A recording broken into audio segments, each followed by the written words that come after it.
if you're unhoused and you're looking for service, click this link. You click the link and it's a 404 error, which is pretty discouraging. And then it's like, oh, call CORE, and you call CORE, and it's just, there are so many different resources that aren't talking to each other. It's really troubling. And for me, someone that has a house that has, you know, ability to be on the phone all day and to try and figure all this stuff out, it's frustrating for me. But then for an unhoused individual that doesn't know when they're going to get the power for their phone next, you know, and they're dealing with food and all these other problems, to put them in that position, like, oh, call CORE and then just wait for them to come see, I got my 10 seconds, it's got to be a little frustrating. So I'm very happy that we're doing this, and I am here to help in any way I can. Thank you. Thank you. Yes, sir.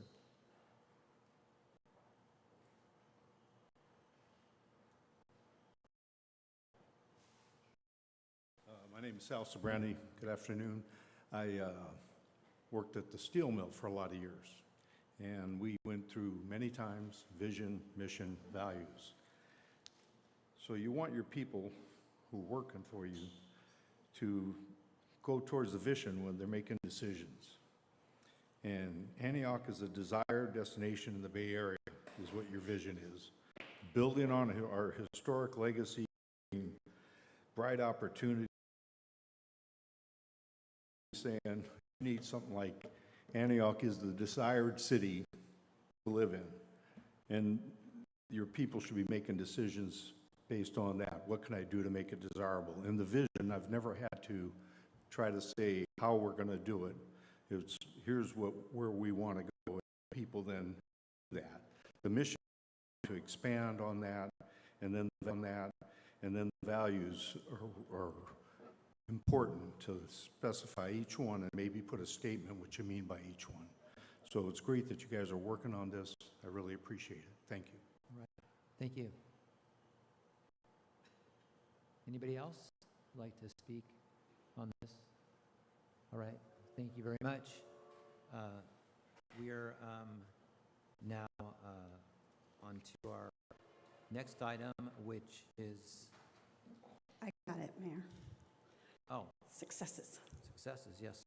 I found that, Honorable Mayor and Council, I found that all of the speakers were articulate and well thought out. And this next item is not validate or not validate the problems and the things they were saying, because I did hear their pain and I understand what they're saying, and I watched your faces and I know you did too. But when I work with council and I work with city managers up and down the state, it's so easy, especially for the hardest working people who want the most for their community, to focus on how much more we have to do. And there is always so much more to do. But I think it's really important that we pause and talk about our successes. What have you accomplished with the city and council since you've all been together? I've seen a lot of it. Sometimes when the road is so hard ahead of us of what we have to do, we stop and forget to celebrate some of the good things we've done.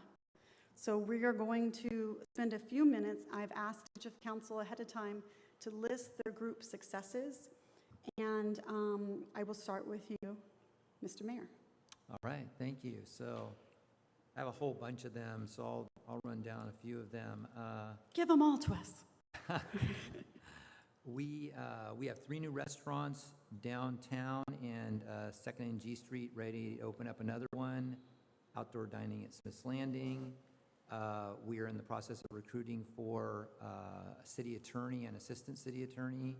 We have the U.S. DOJ settlement agreement that's been approved, and we're working on the Cal DOJ and other litigation to resolve that. We have some new APOC commissioners.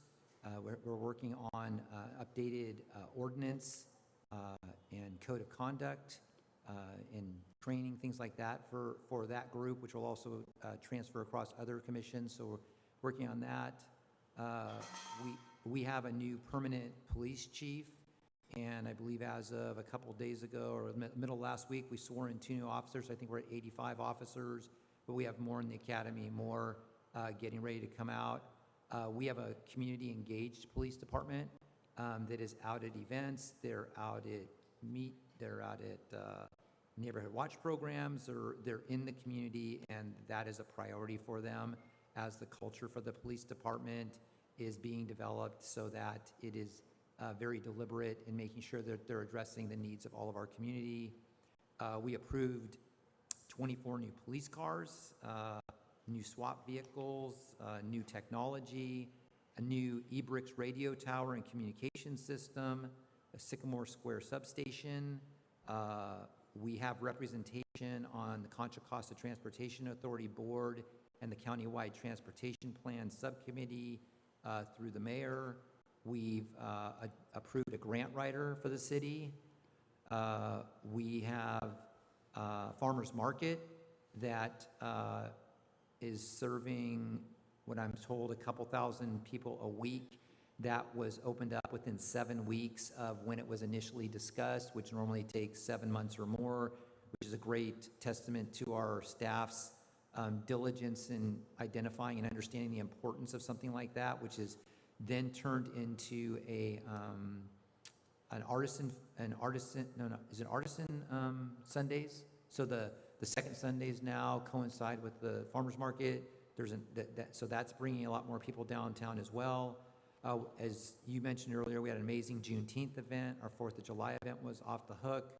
We have more community engagement as a city through our new PIO, which was just hired. Antioch hasn't, I don't think, ever had a permanent PIO, and so that's a really important addition and doing well. We adopted a budget this year with $15 million in cost savings from where we started, which was big. Our property tax was up 4.7% last year.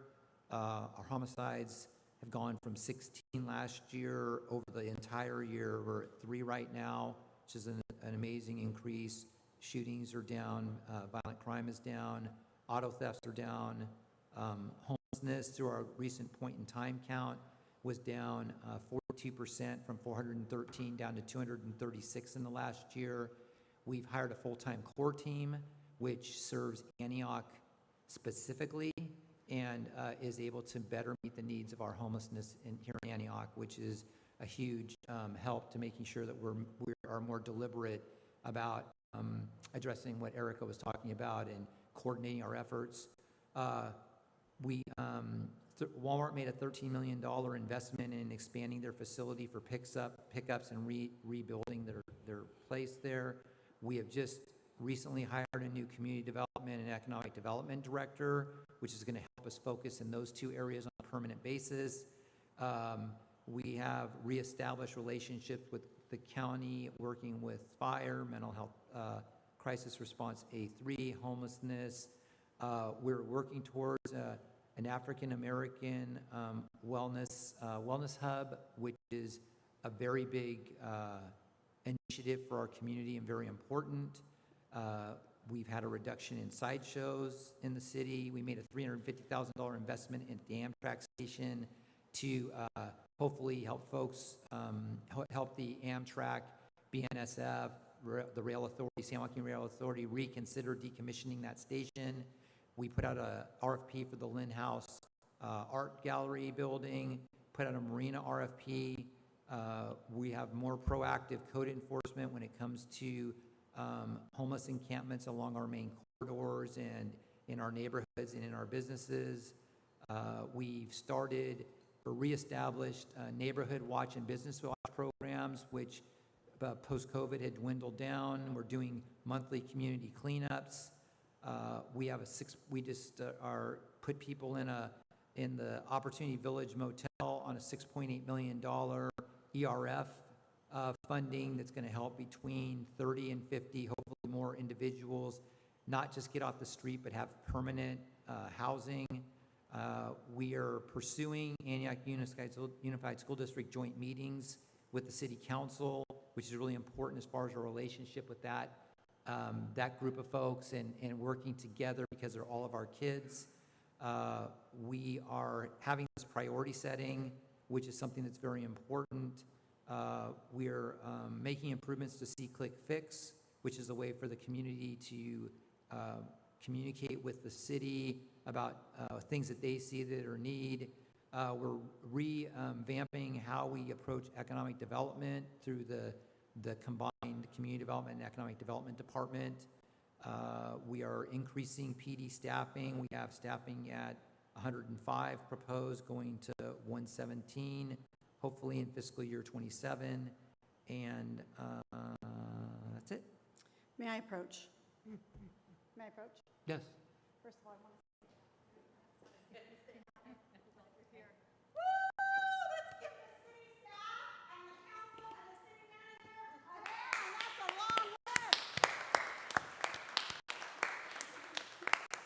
You got good grades in school. You did your homework.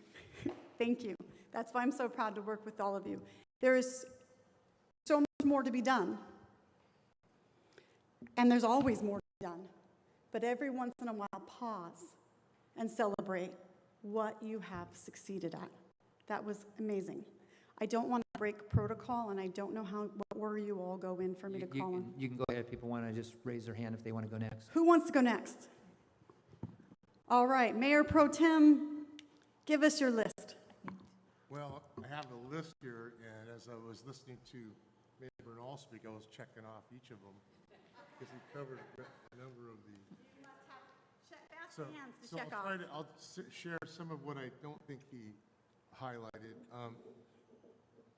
One of the things that, with the Antioch Police Department, that I've been excited to see is as I've gone to the swearing-in ceremonies, a number of them, I'm impressed with the diversity of the new officers that are coming into Antioch to serve our community that look and like they represent the people that live here.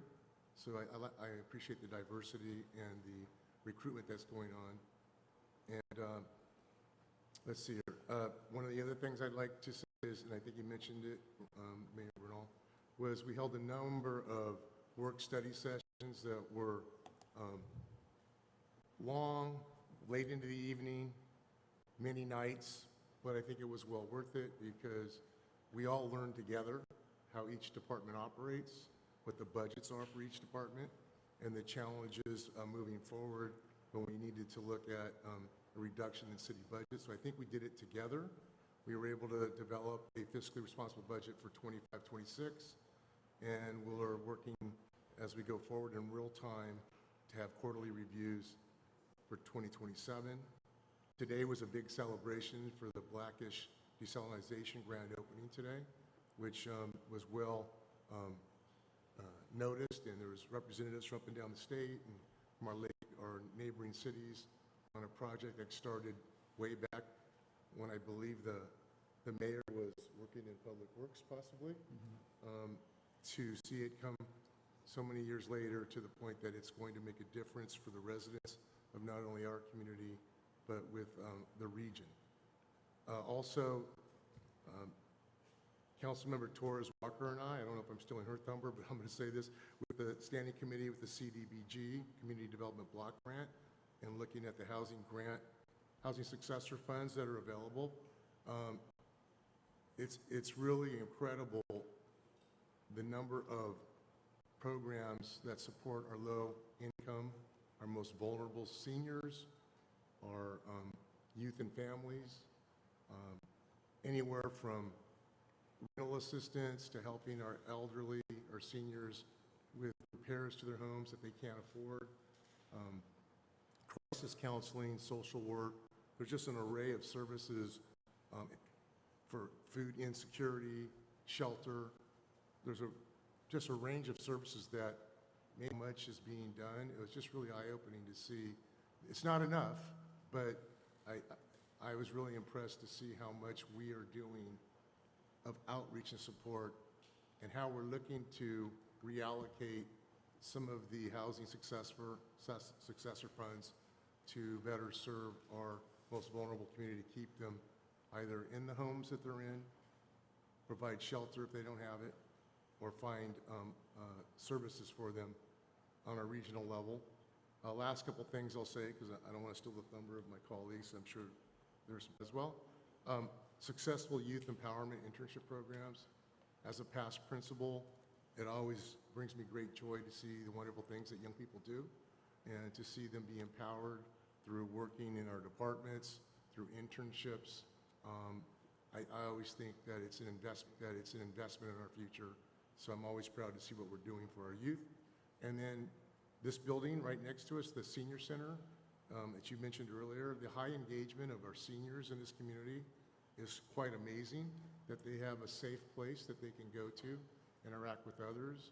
I have family members that are getting older, my parents included, and it's nice to see that our community does so much for our seniors. I was just at the stand down for veterans at the Contra Costa County Fairgrounds, and it was something special to see how people rally to come together to honor those who have served us in either armed services that they were in. So that's just a snapshot of some of that we'll have. That was a very snap. But we keep important and celebrate, talk about what more we want to do. And I think that was a very good list. Congratulations to all of council for that. Again, congratulations to the city manager and the city staff for making that list happen. Very, very good. Who would like to go next? Right before, I just want to note for the record, community was noted present at 1:30. Thank you. Councilmember Freitas? I just don't want to go last.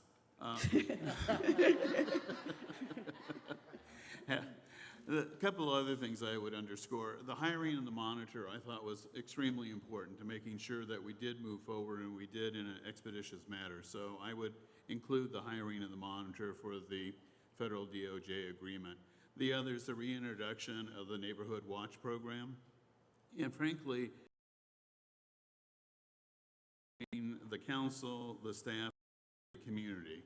The Juneteenth activity was extraordinary.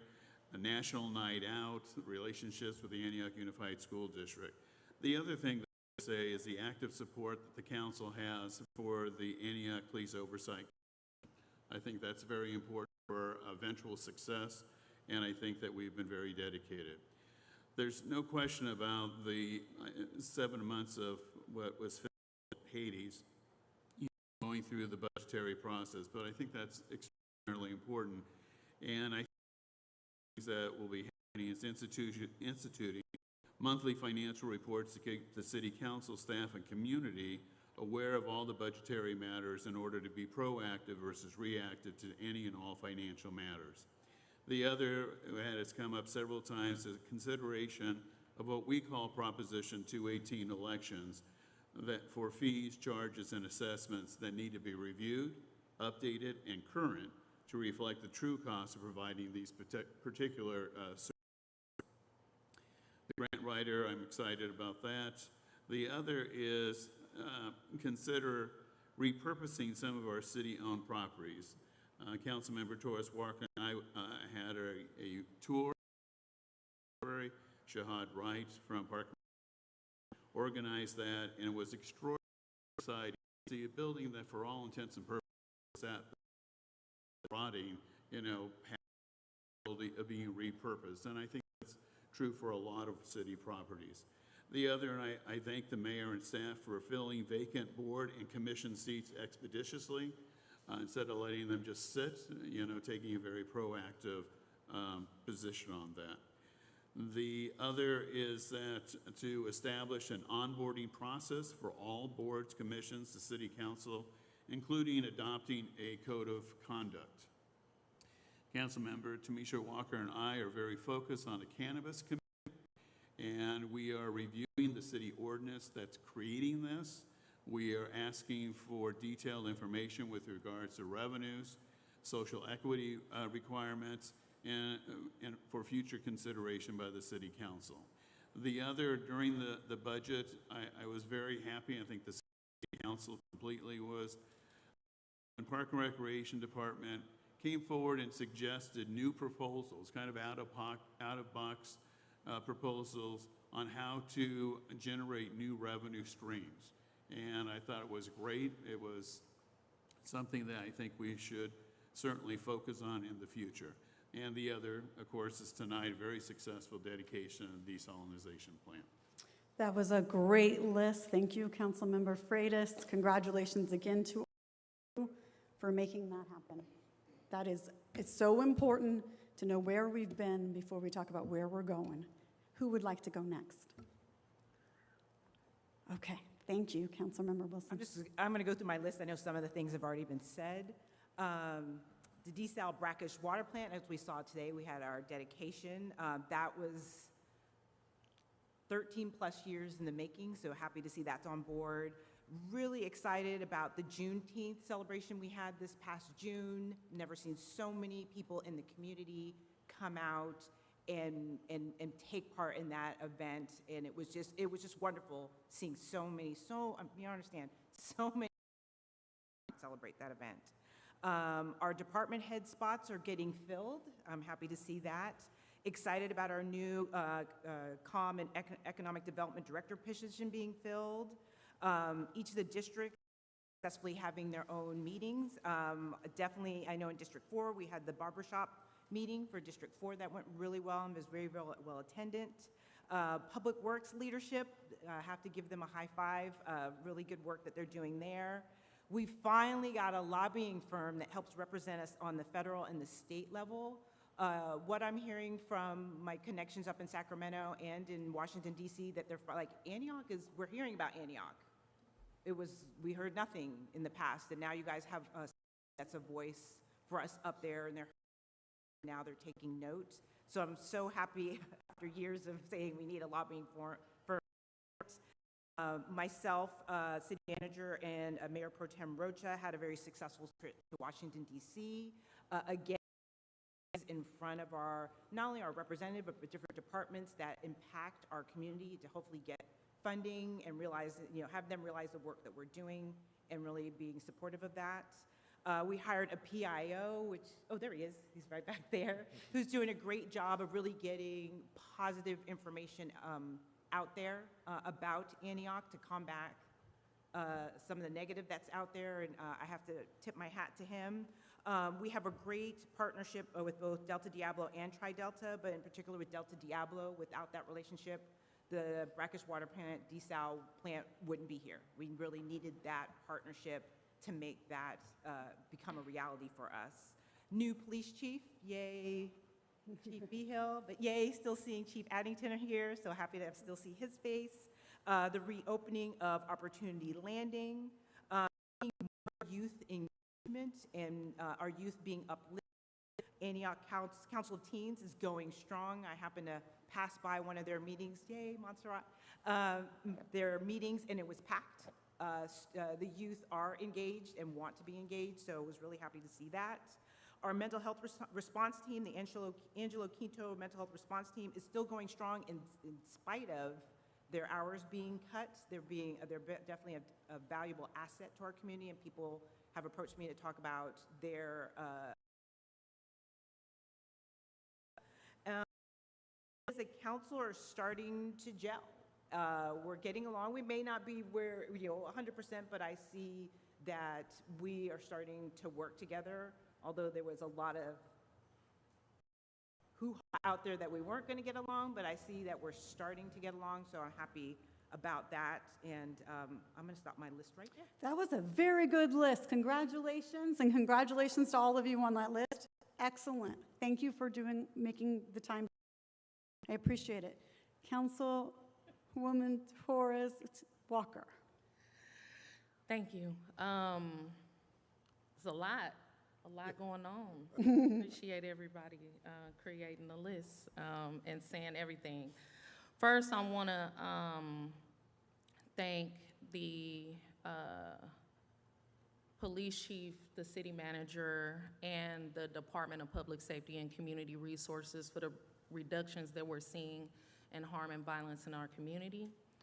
I would like to thank the city manager and Assistant City Attorney Kevin Kuhn for negotiating our DOJ settlements at the federal and the state level. They are doing amazing sure that we can continue to move forward with our reform efforts in the city of Antioch and have a better policing services culture. I want to just highlight that I'm starting to see our traffic calming measures be rolled out in the city. Really excited about that. We're getting crosswalks where they should have been, where we never seen them before. I always felt like it should have been a crosswalk, and now we actually seeing it happen so that we can continue to increase pedestrian safety in the city. I want to thank specifically the city manager for focusing on our structural deficits in the city so that we can staff up and serve the residents of Antioch adequately. I want to thank, I want to say the economic development coordinator for all of the work around supporting the downtown Antioch Association. There were a lot of shifts that happened in downtown support that are marginalized and overlooked. So I think I want to just thank the council for supporting a measure to give funding to groups like that to support economic development across the city of Antioch.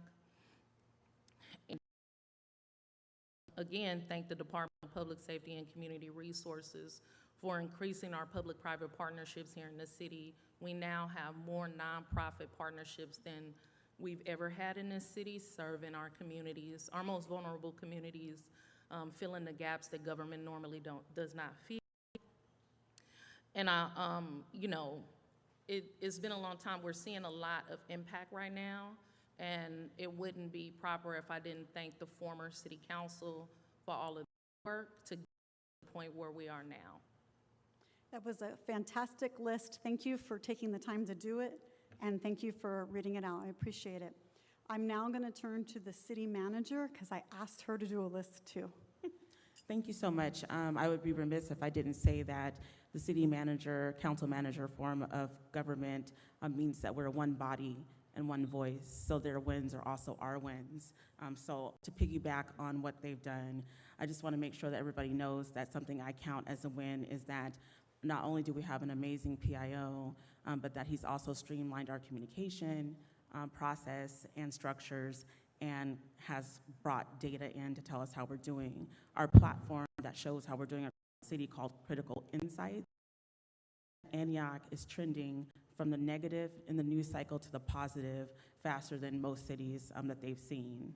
So Chief of Police in terms of his hire at the management level recently, including the promotions. And I want to give kudos to APD for whatever combination they're doing. I also want to economic awards, the grants that were awarded this past week. And I want to thank our executive consultants. I've never been in a position where we've been able to have executive consultants at this high level in terms of efficacy and streamline service delivery. We started local and regional school districts, costs being updated from 1970. And we have been able to hire a pretty great team in that office. Our records retention policy is also going through an update. It hasn't been updated since 2008. The contract backlog that I experienced, no offense to the city attorney's office, when I got here, was able to get the council's help in clearing that out.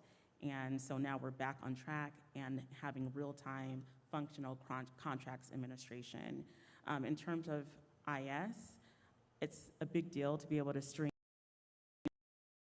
So streaming on YouTube, the 20th century, 21st century, but we're getting there. That's really amazing. Also, in our city hall chambers has helped our speeds as well. In terms of our youth, the SOAR and the RISE programs, thanks so much to Montserrat, so successful, and also the partnerships that we have with our partners. The Phi Delta asked us for interns for the first time, and it's going very well. So successful youth internship programs. We had a successful trip to Chichibu this year for the Antioch delegation. Thanks so much to Mr. Helfenberger. I'm really proud of the Mayor Pro Tem's Know Your Rights event that happened here. We also have, for HR, forgot that our HR director rolled out NeoGov to the city just last week. Training and professional development has the executive level. We have a strong executive management team that we're streamlined, we're coordinated, and we help each other. I think that's amazing.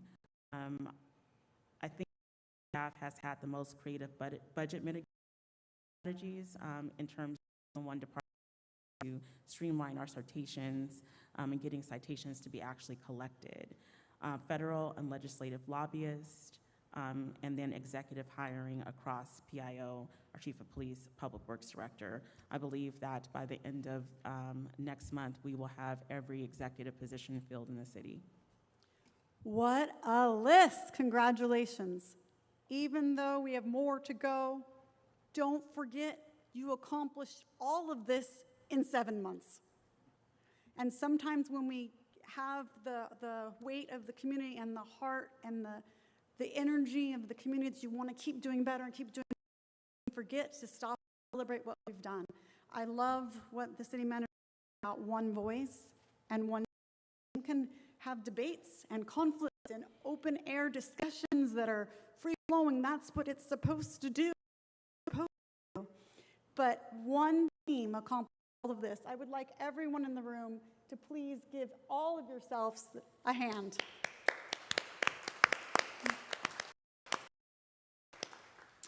As I thought that was so important, and I'm going to ask you to stop and do that in another 6 months, because it's easy to think about all we have to do and all the struggles, but to celebrate, this council has done a fantastic job, and so has the city manager and your staff, and we need to celebrate it. Now, going forward, I want to talk about what my vision of priorities are. They are not huge goals. We want to, my goal at the end of the day is you have things that you're going to direct the city manager are priorities. They need to be measurable. We want to break them down from now until January, and then from January 1st to July 1st. Everything is a priority. Doing. Let's just put that out there right now. Doesn't mean 3 things, the city's still not going to run and we're not going to run up. It just gives the Muni Code and the strategic plan that you have in front of you states that's your job, to set priorities. It's not, we're not doing anything other than giving the city manager direction on the 3 most important things that you want her staff to focus on, and then having measurable outcomes. It needs to be specific, objective, and measurable outcomes for it. I'm hoping we can get to 3 or 4 today. There are timelines, and a buzzer is going to go off in 5 minutes, but this is your meeting. So please, if you want more time on something, and if I do along, because that's my job, so much respect elected by the community. Please don't take if I move you along. That is disrespect. And at any time, you can say you want more time. But and public safety is not a priority. That's a big bucket goal. That there's so much involved in your public safety, as many of you complimented. That's not a priority. I'm just going to give you an example. Maybe your priority is to reduce crime by 3 more percent. Maybe your priority is to make sure that your officers are more engaged or they're fully staffed.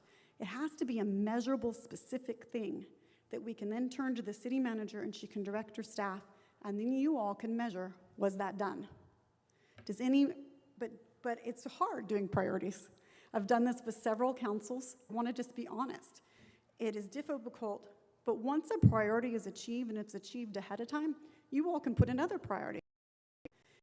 Maybe these priorities get achieved by January 1st, and then you can say, I want these 3 priorities till July. It's manager. And at the end, when you give that objective priority, then we're going to weigh in with the city. Do you have any questions before I talk about how I want to move forward? Any thoughts on what I just said? Concerns? Okay, stop me if you do, okay?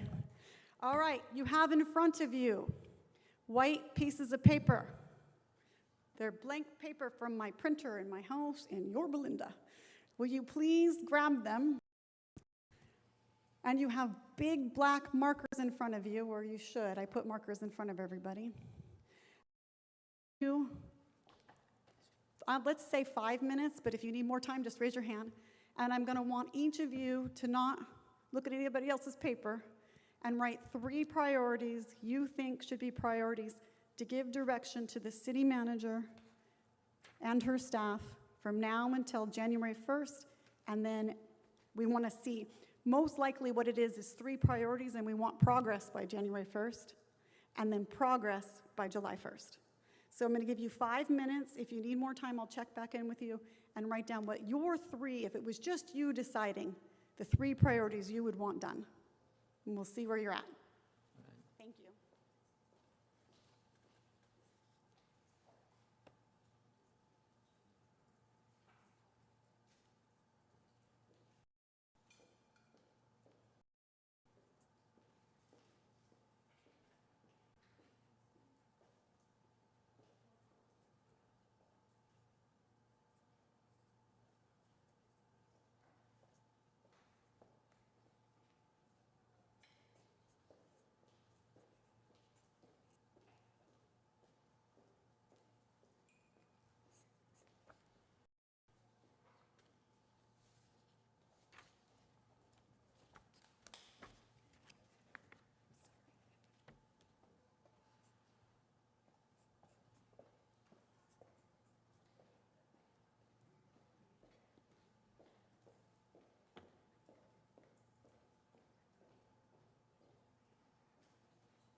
Good, man.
I'm sorry, I forgot I have to be on the mic.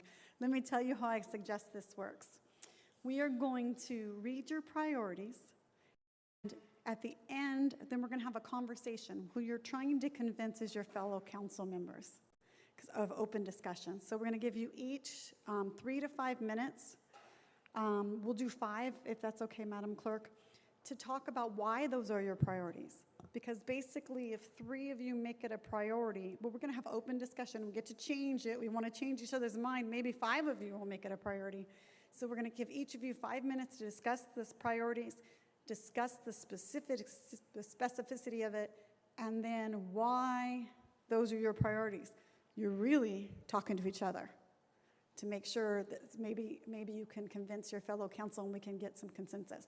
So I had the mayor go first last time, so not this time. Who would like to go first? All right. May I ask a quick question? Yes. So will you be writing each of our priorities down initially so we can see them and then we all talk about them? So Yes. you'll have, Well, I'm going to actually not write them down. I'm going to put them on the magnet board from the big white papers you wrote them on. oh, okay, you just, Yeah, I'll take yours and then we'll move them around. got it. Okay. Okay, thank you. I'll go first. I'm sorry? Oh, I think Councilmember Freitas. Thank you. I appreciate you offering. I now have a second speaker. Thank you. All right. So the 3 wide categories that I placed are number 1, financial, number 2, economic development, number 3, communications. 3 primary overarching goals. You know, we can come up with a lot of, we want this, we need that, we need to modify, but we have to have our financial house in order. We have to realize where are we at with regards to revenues and expenditures. And so for me, you know, continuing to focus on our financial well-being is very, very important. So I think during the 7-month process where we finally approved the 25-26 budget, we talked about monthly reports, but there is year-end closings and things of that sort. So from my perspective, you know, if we begin receiving those monthly reports, let's say starting in January, it'll help when we do a mid-year budget review, as well as focusing on next year's fiscal year budget, which we all know has deficit spending. The other that I mentioned earlier is that we really need to take a look at all fees, charges, assessments, and consider Proposition 218 elections. They are expensive, but it is one area that I think the city needs to examine and move forward so that we keep the cost of doing business in line with the actual dollars to do it. The other, during the budgetary process, the staff made a lot of very good recommendations. And frankly, I think the staff is the reservoir of knowledge. I mean, they live it, they breathe it, they do it.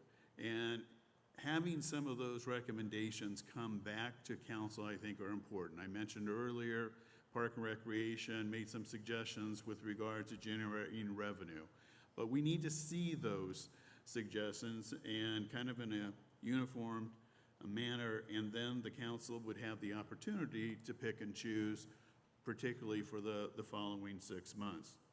The other is a plan of action. We know we have deficit coming up, and so it's all under financial. So a plan of action, what are we going to do?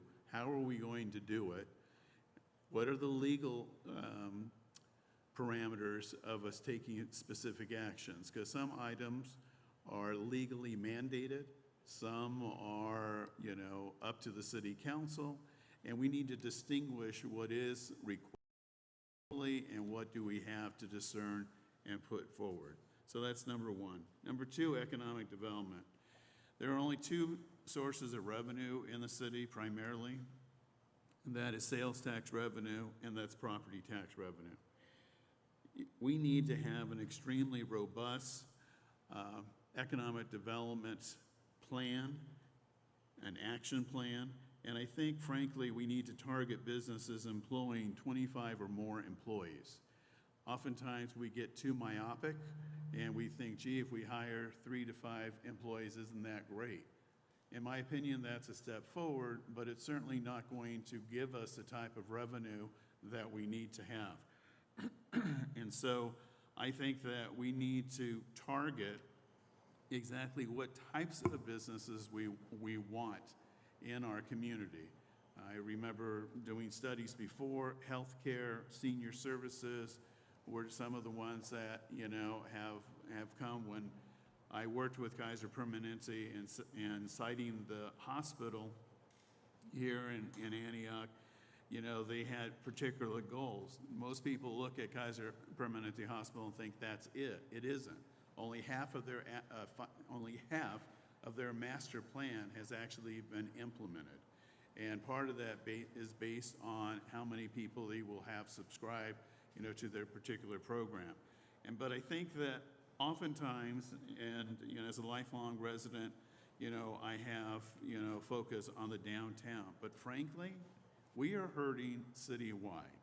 18th and A Street, what I would call mid-Antioch, southeast Antioch, and the Summersville corridor. We have to have a comprehensive plan for all the areas, not just the downtown.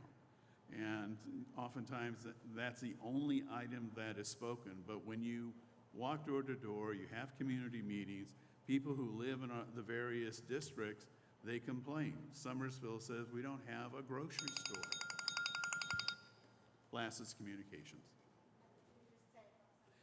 For communications, weekly updates so that all information is delivered to all members of the council. Oftentimes something will come up and certain council members will know about it, other council members will not. I don't think that's healthy for an organization. I don't think it's good for a collective, view. Number two, a master plan. We cannot have staff come to us and say, okay, this is the fourth Tuesday, we have a deadline tomorrow, you have to make a decision. It doesn't give us any opportunity to really, dive into it and provide what I would say is quality oversight. So a master plan, what are the various deadlines that we have to take a look at? And the other part are project reports. How are we doing? We talked about the police substation. How are we doing? Unless you specifically ask the city manager that question, you don't know. And so a lot of things that we're engaged with, I think that we also need to be updated on a weekly basis.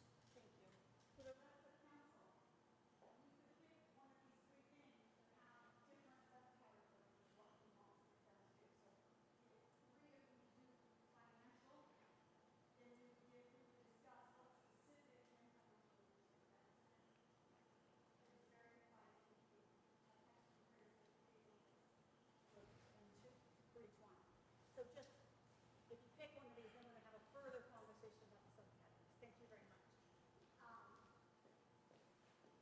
Mayor Pro Tem Rocha, you're next. Okay, so what I wrote down, priority number one I have is public safety. Continue toward full APD staffing of 117 officers by the end of 2027.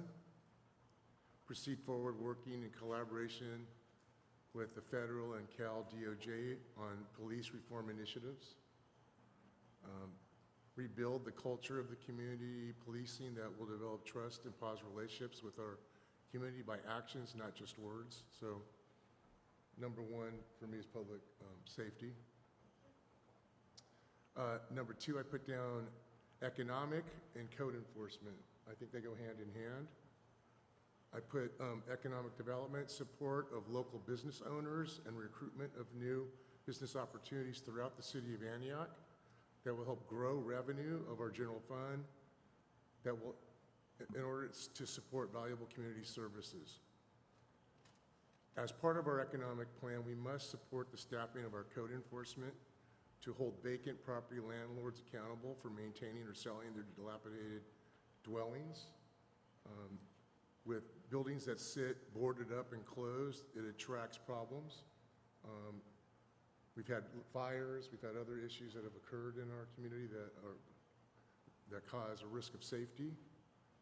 So to me, I think As was stated, I believe, by Councilmember Freitas, there's different, through code enforcement, there's probably some penalties, some fines, et cetera, to hold landlords that are not willing to step up and handle their responsibilities, that they can contribute to our general fund through that process.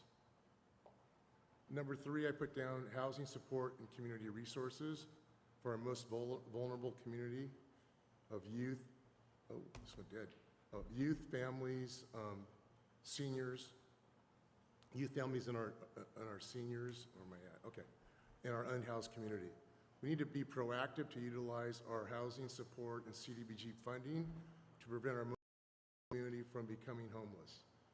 Many times when we talk about addressing homelessness, it's about those that are already unhoused, but we have so many people in our community that live month to month, day to day, and potentially could be homeless if we provide some of the safety nets or supports that are available to us through grant funding, community development block grant, housing support, and other means.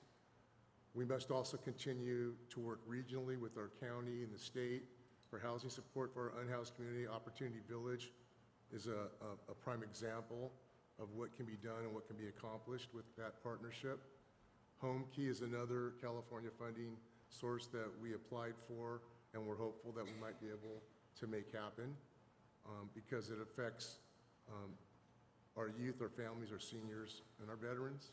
And so to me, it's really doing what we can to support our most vulnerable so that they don't become homeless, and providing community resources to help support them in the needs that they have. Thank you. And just for clarification with council, these are very articulate, very specific, but we're going to even break them down into more specific measurable outcomes.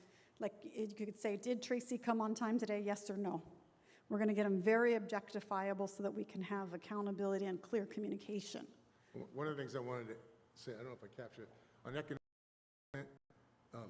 in order for us to be able to have a fiscal responsibly budget moving forward, we have to find a way to increase our general fund so that we can afford to continue services that have been proven to be successful.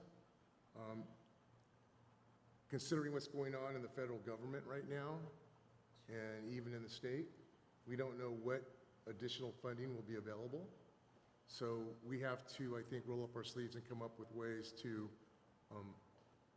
build a robust economic development program here so that we can then see the benefits that can be shared with our community, as I've stated already, for our most vulnerable our youth and families, our veterans, our seniors, et cetera.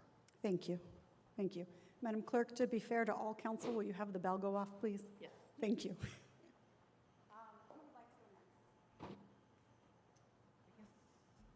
I guess I will go.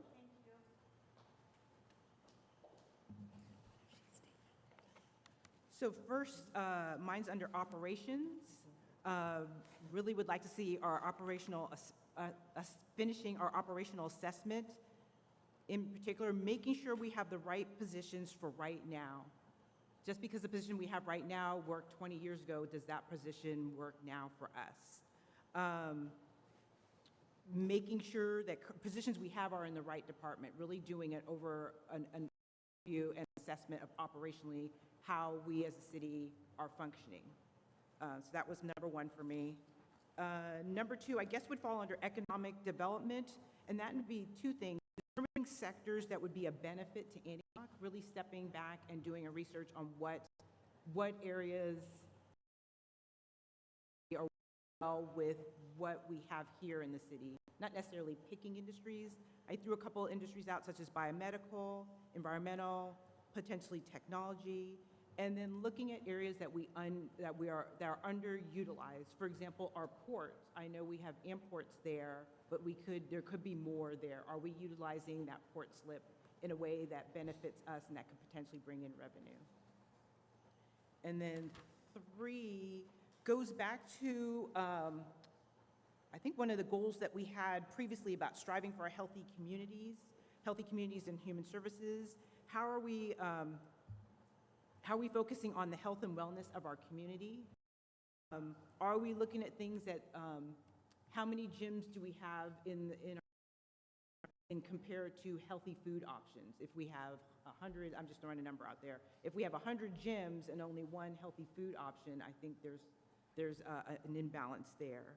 Does our community have access to clean air, clean water, healthy foods, good trails, and open space? Thank you very much.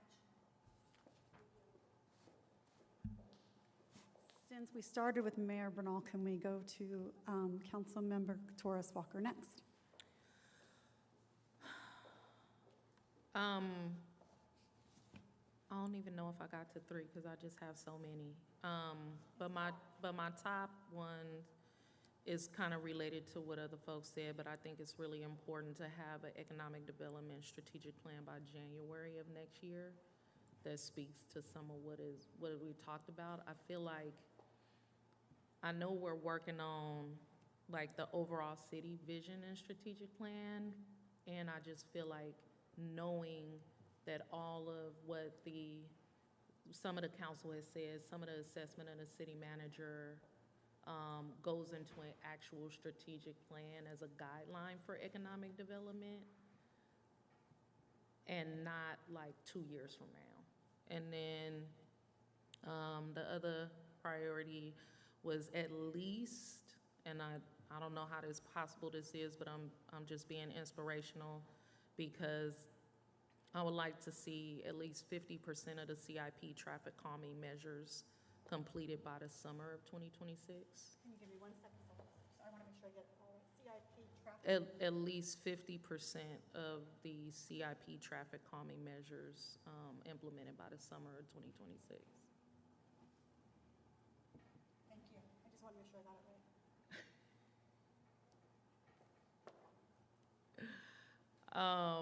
And maybe this is just general overall, not just for the fiscal sustainability of the city, but also for the sustainability of services that we're providing to our most vulnerable community centers.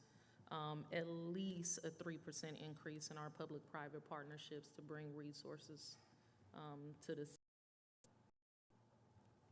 to meet those needs.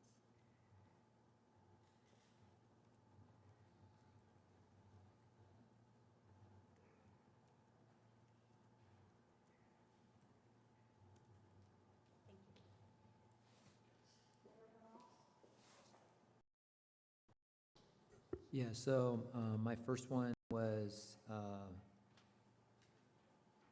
fully staffed police department by the 105 by July 1, 26, 117 by July 1, 27.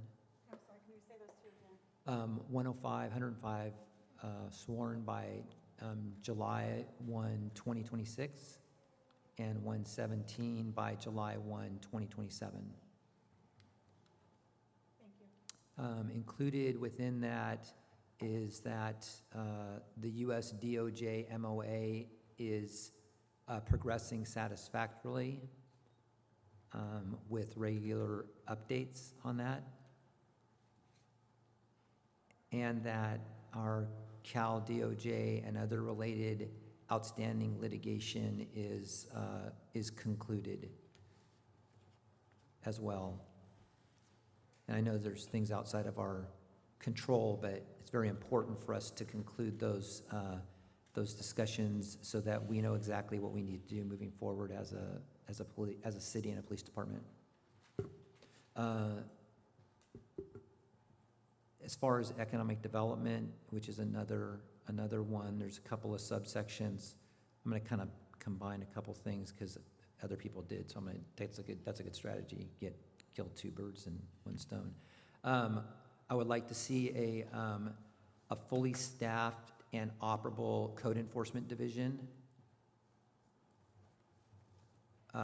with proactive enforcement and a proactive enforcement and compliance program.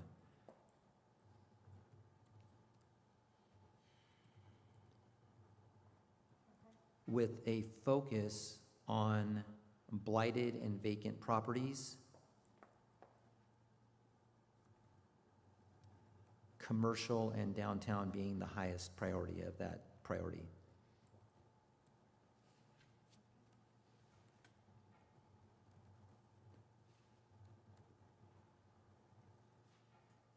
I would also like to see us develop an economic development incentives package to attract new businesses and developers to invest and expand in the city.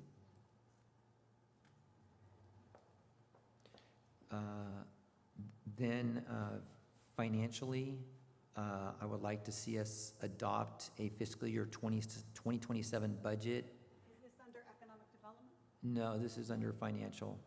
Okay, so I have fully staffed That's department, US DOJ, economic development. DOJ comes under the fully staffed police department. That's part of, yeah, that would, yeah, no, that, I mean, I included those together. And then the third would be the balanced budget in fiscal year 2027 that does not depend upon reserves or budget stabilization funds.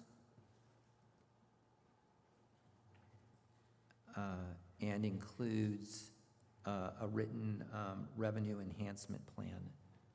So how specifically we're going to go about increasing our revenues in the city.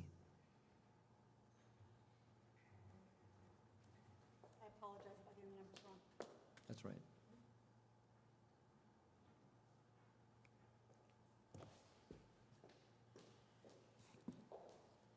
We have a consensus on economic development. So that is the priority we're going to work on first, okay? So in economic development, all 5 of you put it as one of your top 3. Many of you had different suggestions on how to make that happen. So I'm going to read suggestions, and then you're going to write down. We can only give in each category. If you give too many things, then there can't be success. And this is going to be measurable, objectable items for success.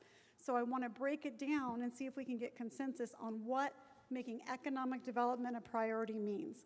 Then I'll turn it over to the city manager and get her input on if that priority is something, if our objectable outcomes that we're suggesting is something that staff can handle and is reasonable for this time based on what's going on. Is that all right with all of you if we move on? All right, economic development, I'm so excited. It's 2:45 and we got a priority. All right, so I'm just going to talk really loud because I want to be by the board. But under economic development, I'm going to go through each of the things you all said. Under economic development, Councilmember Freitas wants a robust economic plan, wants us to focus. Yes, I'm sorry. Just a quick second. So this meeting is not being streamed live, and it is being recorded. And without your microphone, I'm not sure about the quality of sound when this is presented out to the community. Thank you for telling me. I didn't realize that. Thank you. I'm going to move my board closer to me. Do we have a portable mic by any chance? No? Okay. All right.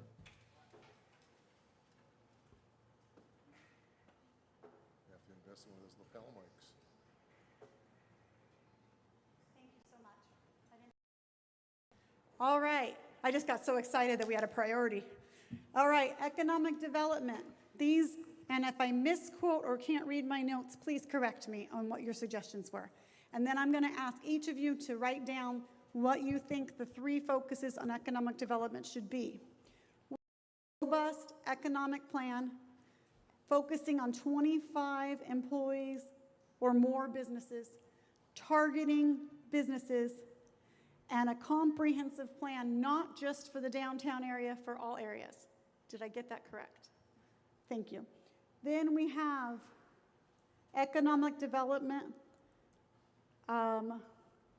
focusing on biometric, environmental. No. That was determining the sector. I was just giving determining what sectors work well with our city. Okay, so having a focus or a plan on what works well, and those were just examples. So focus, I just want to make sure I got it. That underutilization of areas. Okay, similar to what Councilmember Freitas plan. Is that correct? Perfect. Now we have under economic development, a strategic plan by January. A plan, any plan, it can incorporate everybody's bullet points. I just would like to see a plan that we can agree to and follow. Perfect. Thank you for clarifying. And then we have grow revenue. We have support code enforcement to attract economic development. And we have increase general fund. Did I get that correct? And then we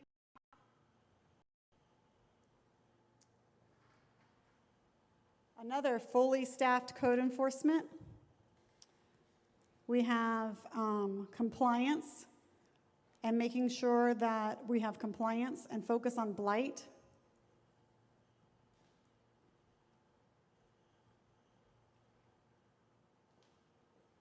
And we have incentive packages to bring people in and having packages together to bring people in.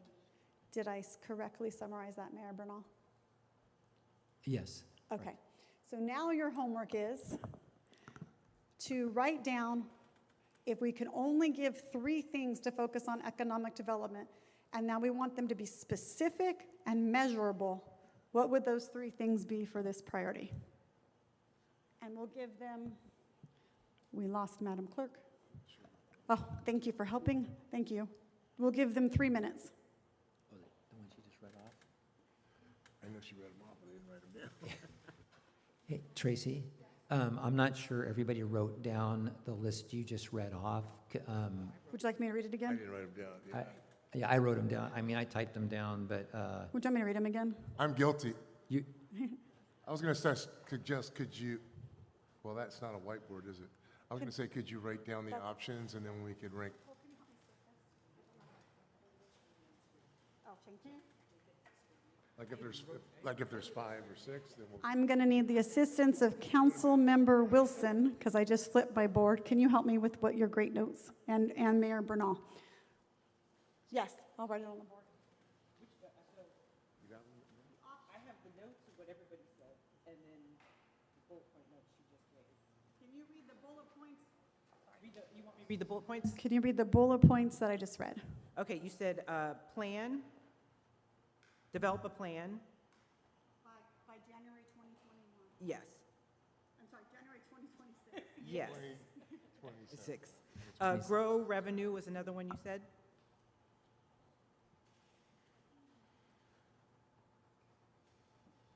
Code enforcement fully staffed.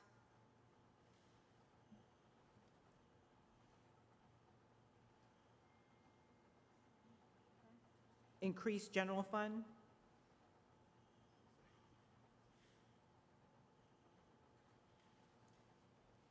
Compliance.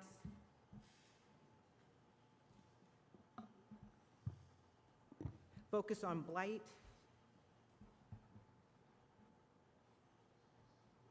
And incentivization for businesses.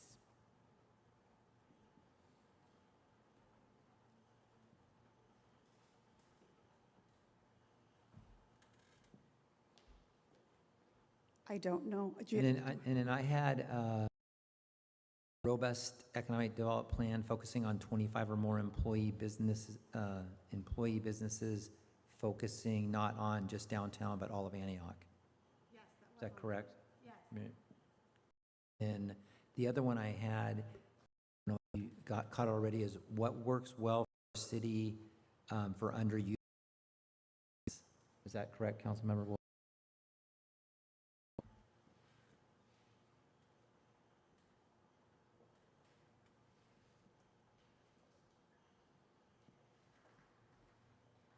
Just for clarification, I don't know if it came under this item, but I think somebody talked about burnt buildings, enclosed buildings, and taking economic enforcement against building owners. Yeah, I remember talking at the council meeting about bringing back a policy around vacancies in commercial properties. Me and Councilmember Freitas was just talking about that. So when we talk about blight, that requires of enforcement and ultimately a decision, that needs to be made at the council. And then was when council members mentioned 25 or more employees. I think we all also recognize that like economic development is also about, and so I'm hoping that this council has some idea of a job growth number that we want to reach, because people live here, but they do not work here.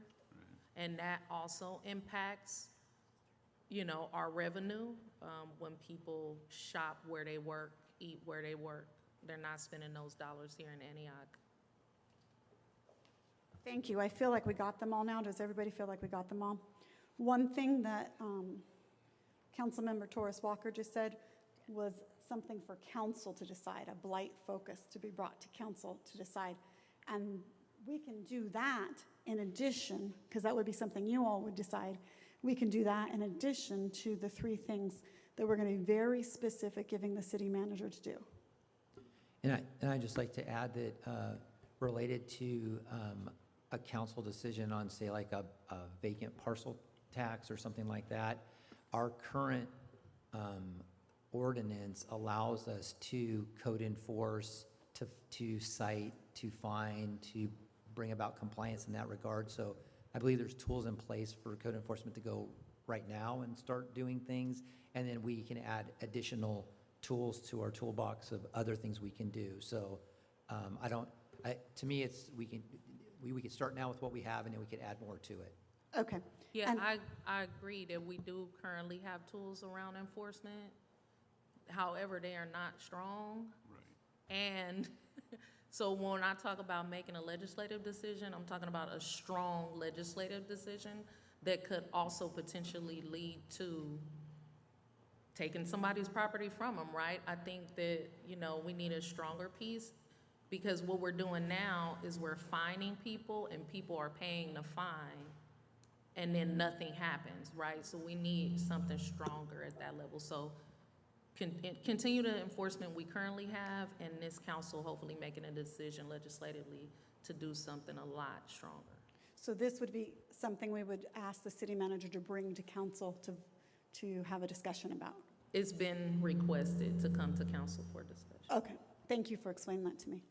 All right, we are going to take 3 minutes, and we're going to try to get a consensus on these things, because remember, we have to give, when you're writing, I want you to please think of very specific things so that are measurable that you want done. So we shouldn't be vague of whether it was accomplished or not in January or June, right? Tracy? Yes. I think there's general consensus about developing a comprehensive community-wide plan. And most of the items that you have here, I would assume would be a part of the comprehensive community-wide plan. Right? Does anybody disagree with that? Sounds right to me of what you all have been saying. I do think, in fairness to staff, to be specific. I mean, I'm talking about targeting, and I think businesses hiring 25 or more employees. It doesn't have to be, it could be a different number, but I think time, energy, and resources time spent on hiring 2 or 3 people when you could do it and be more bold and, have a better impact. And get jobs. To get permanent, high-paying jobs with benefits, yeah. So that is I'm just going to put it out there for discussion. Let each of you, I want to make sure everybody's comfortable with that suggestion. But I do hear you all saying you want a strategic plan. And I think that we can't really decide these until we have a strategic plan. And I hear many of you say code enforcement needs to be upped as part of this. Does anybody have discussion on that? I guess I have a concern about, we do need a plan, I agree, but the time it takes to develop that does not allow us to have I don't believe January and July outcomes, because the plan could take although I don't think any of us want it to, could take till July. So one could be develop and approve a plan by such a date. But for example, fully staffed, to me, if we have half-staffed code enforcement, then we're only going to get half the production on anything. And so I think that, as an example, I would like to see something like that be a priority. And we've been engaging about fully staffed code enforcement for 4 years. That's how long we've been talking about staffing up code enforcement. And I believe the last council advocated for 14 code enforcement. Is it officers, or how do you, like, the last council voted to staff up code enforcement by 14 officers, right? Yeah, wait a minute. And I'm trying to figure out, it's like, it's been a 4-year and 9-month conversation. I guess my question to the city manager is like, the positions were allocated, the former council voted to staff up code enforcement. Is that right now? And what support do you need to actually get to those numbers? So on the one, and before you answer, I just want to say on the table, there's 2 topics. Fully staffing code enforcement is a topic. And then I hear, what are we going to do about the strategic plan? Because I do agree with what Mayor Bernal said, hiring someone to do the strategic plan would probably take till January, just knowing consultants. And so, well, January isn't a hard date. Like, all of this is flexible, but you need a North Star, so you need a plan. Right. So if it takes till the summer or whenever to have a plan, we just hired a community and economic development director who is boots on the ground right now, probably assessing some of that. okay. And so what I'm saying is, like, January isn't a hard date. And so the conversation now is like, we need a plan. We know we need a plan. It's not going to happen in January. It could be later in the year, which is fine. And what you're trying to do, I don't know if it's a push or not, figure out, okay, while the plan is being developed, what is the possibilities for right now? And what I'm saying, code enforcement and staffing up code enforcement, and what I'm saying is the former council voted to staff up code enforcement already, and so it would be important for us to know, where is that, and what support does the city manager need to get to that point if it hasn't happened already? I completely understood that, and I'm going to move on to that. I'm just going to put a pin in the strategic plan because I think we need more concrete evidence also of what we expect on that, or some step, because it needs to be done. Do you want to answer her question? Yeah, I think, so you're asking about code enforcement. We allocated for emergency funding, I believe, down to 10.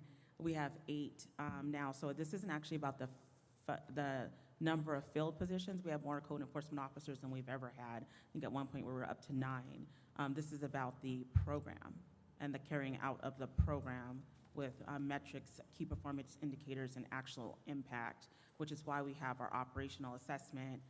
And we do have luckily today, we have our executive consultant, Kelly Zelinka, here, who is on the ground actually doing the code enforcement operational assessment, because we understood that program needs a deep dive.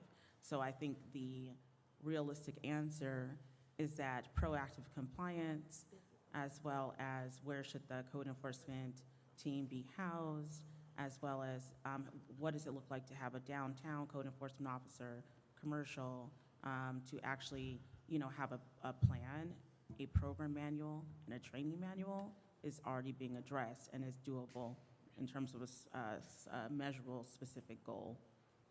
So Tracy, I think the mayor is right. I think the overarching, I think we're all in agreement, we want a comprehensive citywide economic development plan. Great. And what are we going to implement in January 1st and January 1st to June 30th.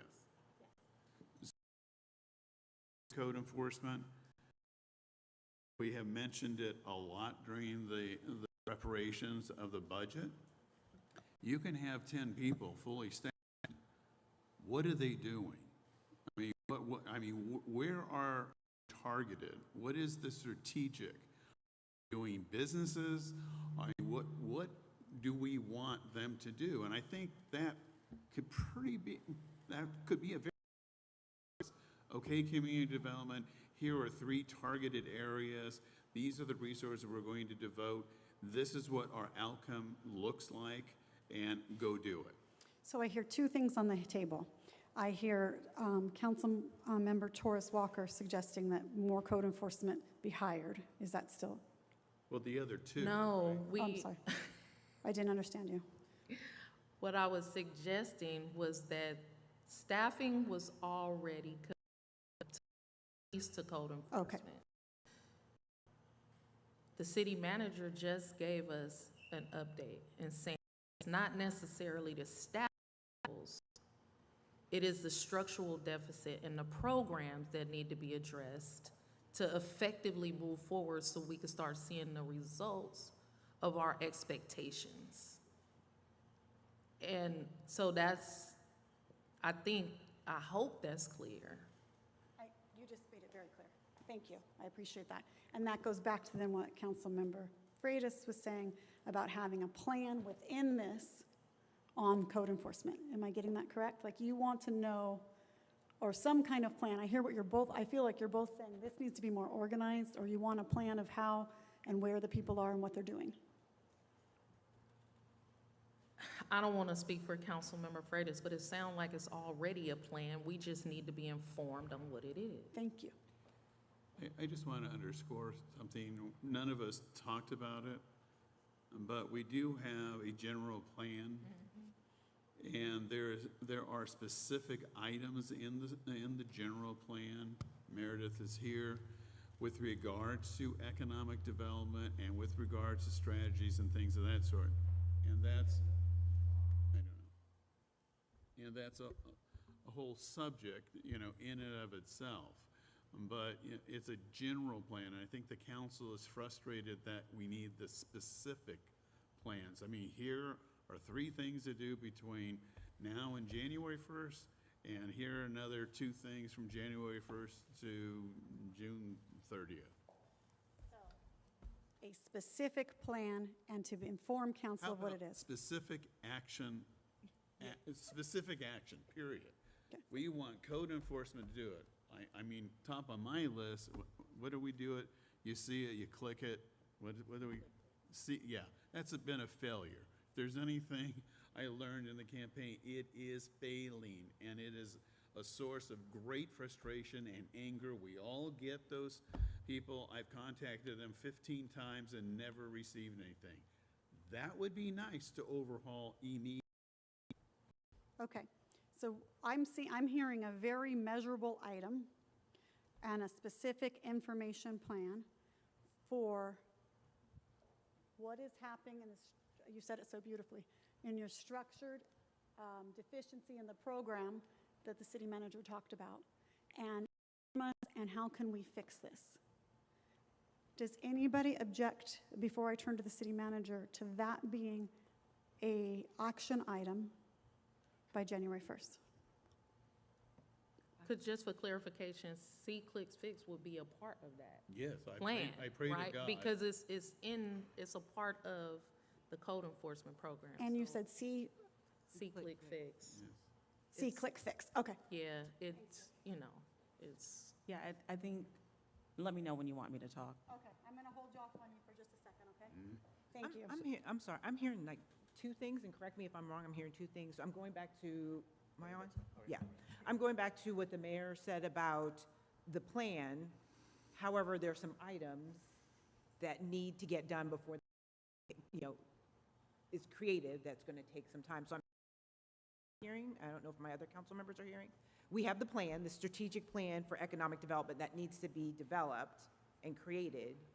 However, in the meantime, there's like this interim plan going on with items that need to be taken care of immediately.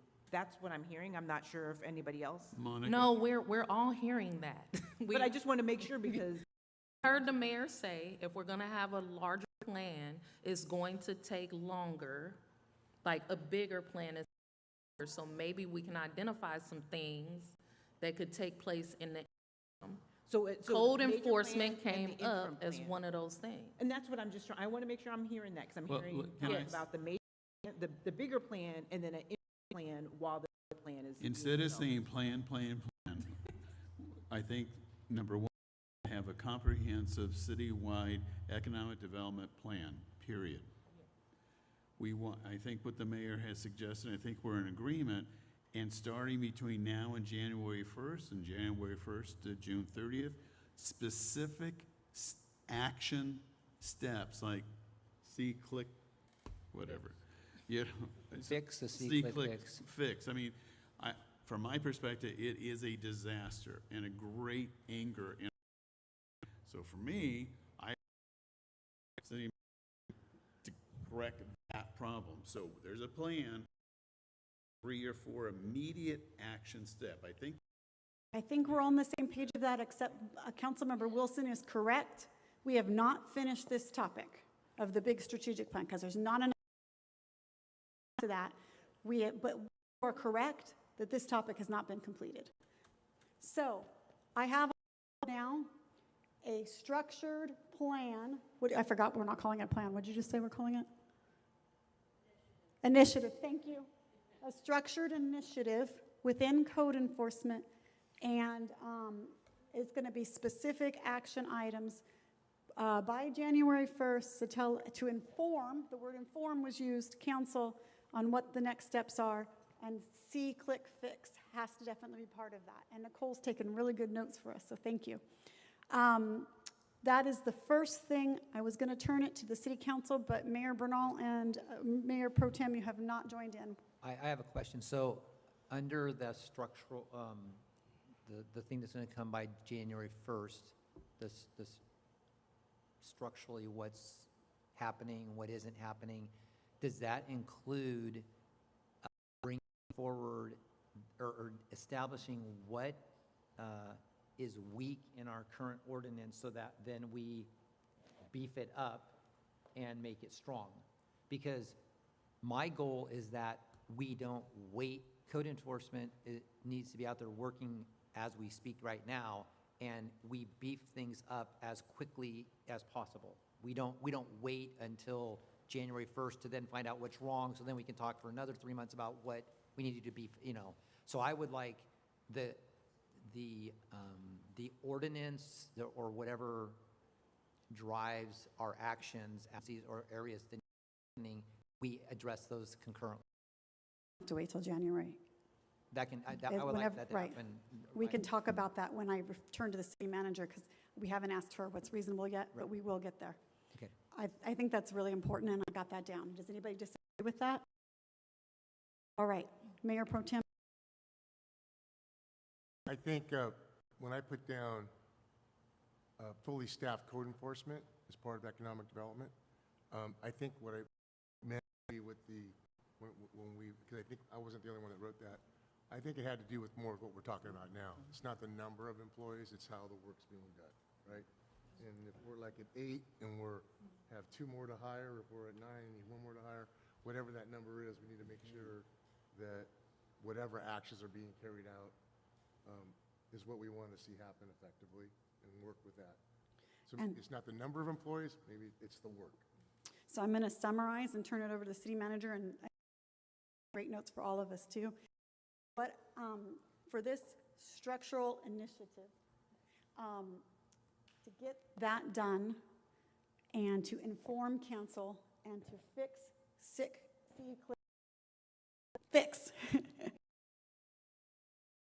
what hurdles you about this, what resources. I'm hearing enforcement needs a program, and they are not really under a program. They're just kind of, throw spaghetti at the wall. We're already doing that. We have an operational assessment that's going to get to root cause issues So first, we're not going to continue to throw spaghetti at the wall. We're going to wait until we get a finalized code enforcement assessment because we don't know what to fix. I just want to make sure that the city is aware we do not have a single data analyst in the do not have a single policy analyst in this city in any department. So reorg ordinance review. So yes, that is doable. We are doing it in steps. It's going to just be done by January. It's going to take more than that, so it will be phased out, and I can give you a project management timeline. The C-Click fix isn't just for code enforcement, it is citywide, so Public Works is impacted. That is a completely separate project. The GIS coordinator who is in charge of that actually is under Public Works, but reports to IS, also a structural issue. So C-Click fix is a separate process improvement, and it's also doable within 3 to 6 months. Okay, so to respond back to you, just to ask questions for clarification. And that is being developed, so you're not throwing spaghetti on the wall. When can we anticipate that to be done? You mean the overall economic development plan? I think Councilmember Freitas brings up a good point about how does this merge with the general plan, the economic development element. So yes, our planning manager is here, Zoe Meredith, and I have not had the conversation with her with regards to this. So in order to move forward, it isn't realistic for me to give you a plan without talking to the individual in charge of the program. I do say that as our new is coming on in ramp-up time, and so the beauty of it is having seasoned staff as a consultant, but to be realistic about what does it look like to get an economic development strategic plan, I would say it would have to be by July 1st time from existing staff and a consultant. Switched back to the strategic plan. We're going to come back to this in a second. The city manager has said that a realistic date to have the economic development strategic plan would be by July 1st. And if it's not realistic, will you update council along the way? Yes, it is. It is realistic. Okay. Yeah. Okay. The other thing we're going back to is this. And it's realistic to update them and inform them along the way. Yeah, that's what I understood you to yeah. mean. What about this? Yeah. The initiative, there's two different things. Yeah, there's economic development strategic plan, I see fix, and I see the program strengthening, which is a full-blown reorganization, which we've already started. So for the first one, that will take the and phased out, and also because I don't know how comprehensive the interventions are needed, because I haven't seen a draft of the report, I'm not going to commit and cannot commit to timelines for that, except for to know that I was hoping that it would be done within 3 to 6 months for a full turn in terms of a strengthened program, an actual ordinance update and review, because I think we saw last week with the, but it isn't just the operational assessment, the entire program will be completely new within. So Nicole, can you put this down? We have one, reminded me, we have one update. 3 to 6 months, there will be an operational for the code enforcement. And City Manager Scott. And a reorganization of organization. the code enforcement program. And the elements will have to trickle in. So for instance, it's going to depend on some straggling things, like is the council ready to do a vacancy tax? So it's ongoing and iterative, but the baseline can be done within 3 to 6 months, which will make big and huge differences in the city. City Manager Scott, would it be fair to say that in January you can bring this back to council to inform them on the progress of how this is going? Yeah, I would say that I would like to bring the actual first report out to the council on the operational assessment in October. The second will be presenting this. Oh, even earlier? You will get another update in November. Okay, so we have 2 things, action items that we're actually putting down. 3 to 6 months, this whole program will be revamped. The manager says that she will give and another update in November.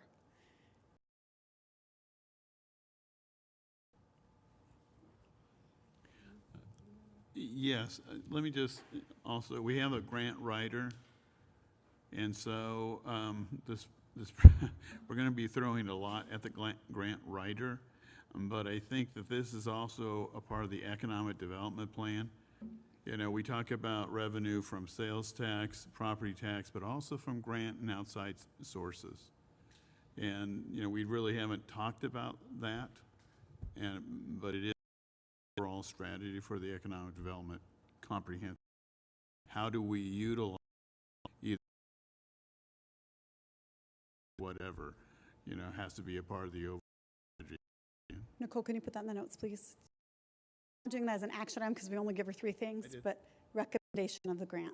It's not an action that we're putting in there, but thank you, Nicole. Your notes are, you're going to get. All right, so we have. Because it's up there, a review of our current ordinance related to code enforcement. I was going to get to And that. the discussion to come back to the council related to vacant commercial. Make sure we get our first action item all clear for everyone. I'll come right back to that, okay? We have one action item on this initiative. The city manager is going to give an update in October, an update in November. She has said that 3 to 6 months she's been working on it, and this is going to be all reorganized.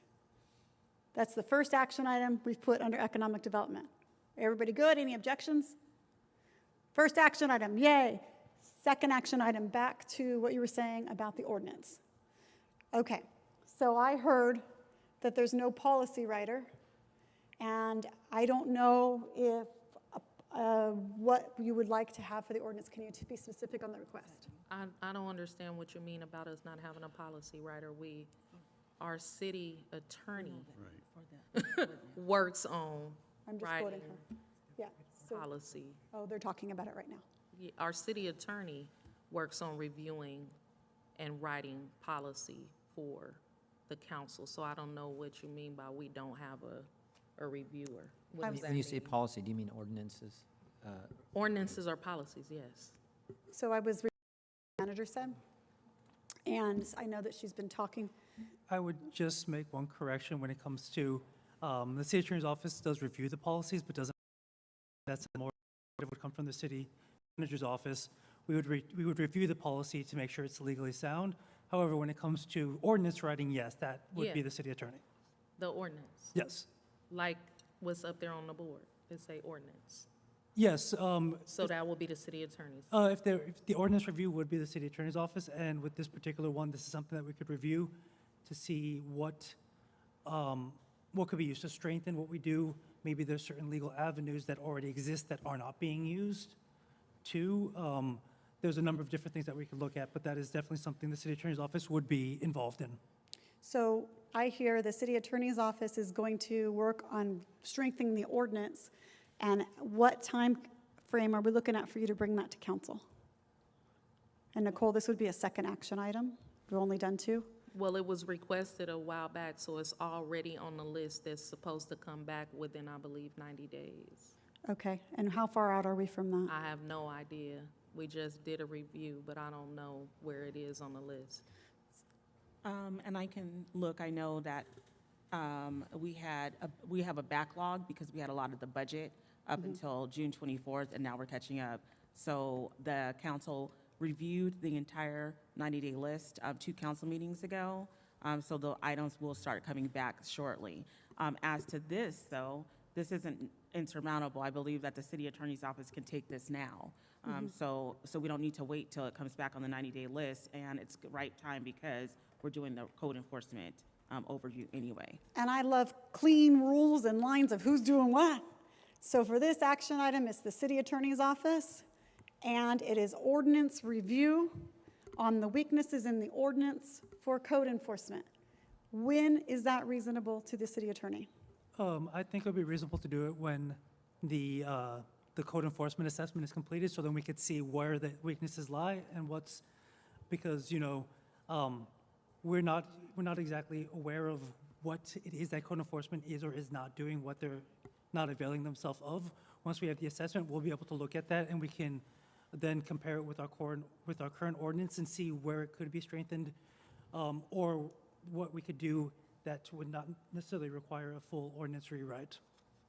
Do you think the ordinance would help with the assessment, having the ordinance first? 'Cause- I think what maybe where I'm sitting at, and my thought is, not being aware of what the ordinances are, what the policies are, I'd like to have that updated so we're aware of what is in place, so that as we learn more, if there's new policies that we as a council need to discuss and entertain, but at this time, I have a blank slate of what currently is.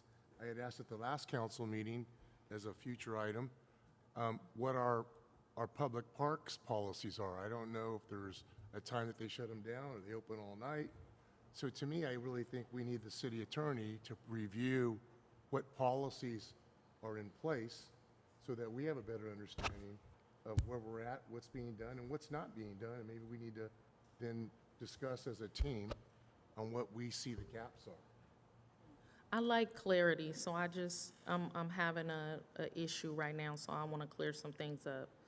So there are two things happening, and I want to be clear about that so we can know which direction we're going in. One was the mayor suggesting that we review the current ordinance related to code enforcement, see where it is, and can it be improved.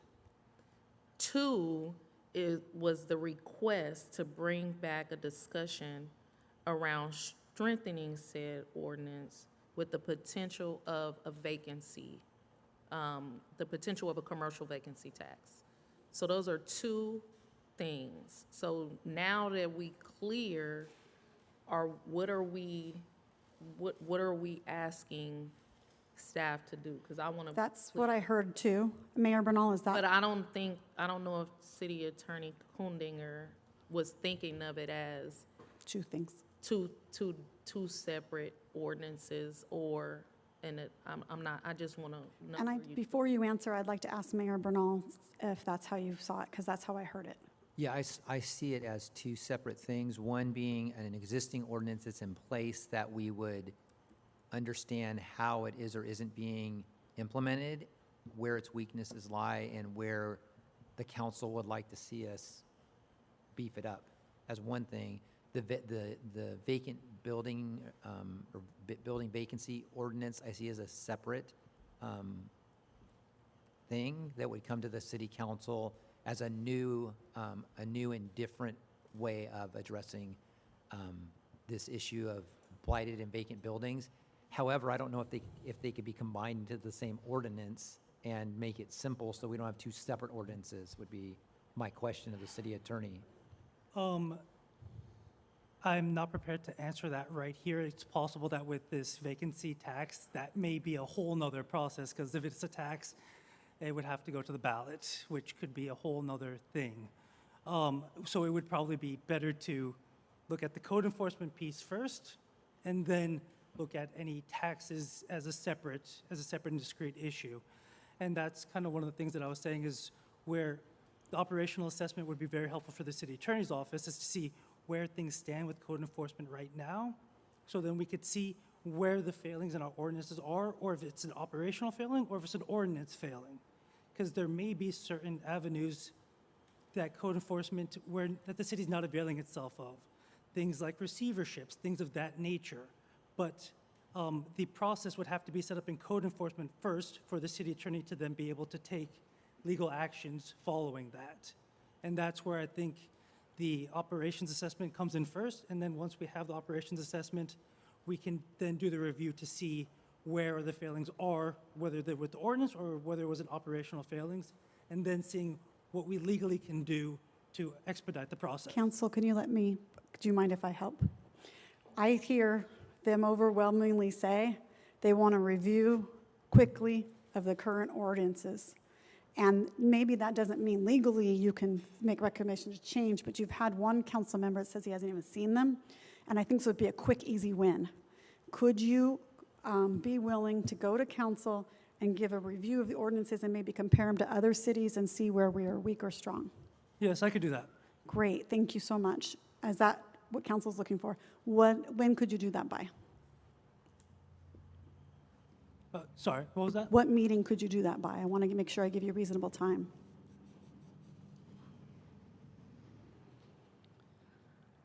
This is action item number 2, Nicole. We only have one so far. This is not for the city manager. This is for the city attorney, and is review existing ordinances in place and comparing with other cities and updating council by, I believe that could be done at the latest by the second meeting in October. which one? The second meeting in October. Okay. Second meeting in October. This is an action item. We're all clear as a city attorney, city manager action item. Correct? Okay. That was brought up by both the mayor and by council member Torres Walker.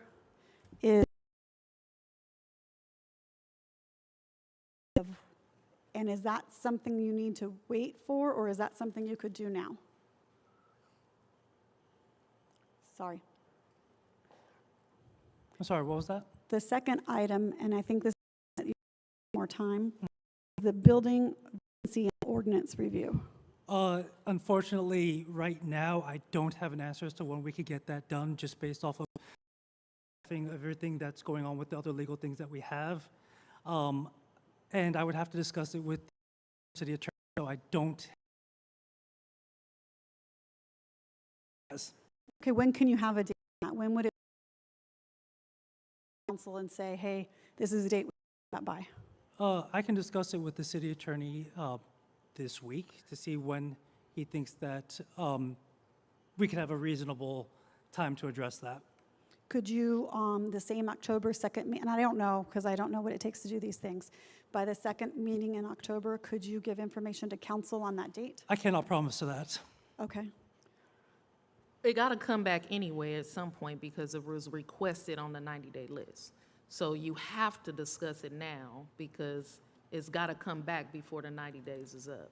So you might want to talk about, I mean, I've already looked into this. I've looked at other cities that have it, what they did, the processes they went through. And so initially, it's just a discussion with council and some research. And so I'm not saying October, but it should definitely be something on your radar because it was already requested to come back. Absolutely, and that is something that I will just say I have not discussed with the city attorney at this time. However, I will discuss it with the city attorney and see when we can get this back. I think we can get it back expeditiously. Thank you. Great. And then when will they just know? I just want a timeline to them. I'm not saying what the timeline would be. You're going to discuss it with the city attorney. And I don't know when you're going to say you could have the ordinance done, but when will they be informed is a key word here. When will they be informed of that information?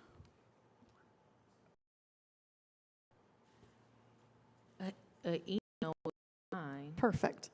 Then, as For me, I don't know. If I just speak for want other really I concrete, mean, an actionable email items. saying, we talked about it, we discussed it, we're looking into ordinances in other places, you know what I mean? It Just can be on the consent calendar, a report from city attorney when this will be coming to us, or whatever, or the Email city or consent manager calendar. send out an email to us. Great. So I just want to tell them a date that we are going to get this information. Email's great, consent calendar. I can discuss it with the city. I'll discuss it with the city attorney this week, and then I can have a response to you possibly by the end of the week. when it comes to- Fantastic, thank you. Just when it comes to the timing matter. Yes. Third action item, Nicole, email to council by the end of the week, just on the timing issue only of building vacancy ordinances. Is council okay with that? Yes. Yes. We've got 3 action items. I think we've taken care of a lot. We got to go back to the strategic plan, though, that Councilmember Wilson brought up, that we have not discussed what this looks like. And I want to turn to the city manager on this. So this whole economic development strategic plan, I know that we had Councilmember Freitas say that, and you had a conversation that is already in existence, or we have one. Yeah, my suggestion is because the department is in flux, we're combining 2 departments, the person doesn't start until mid-October.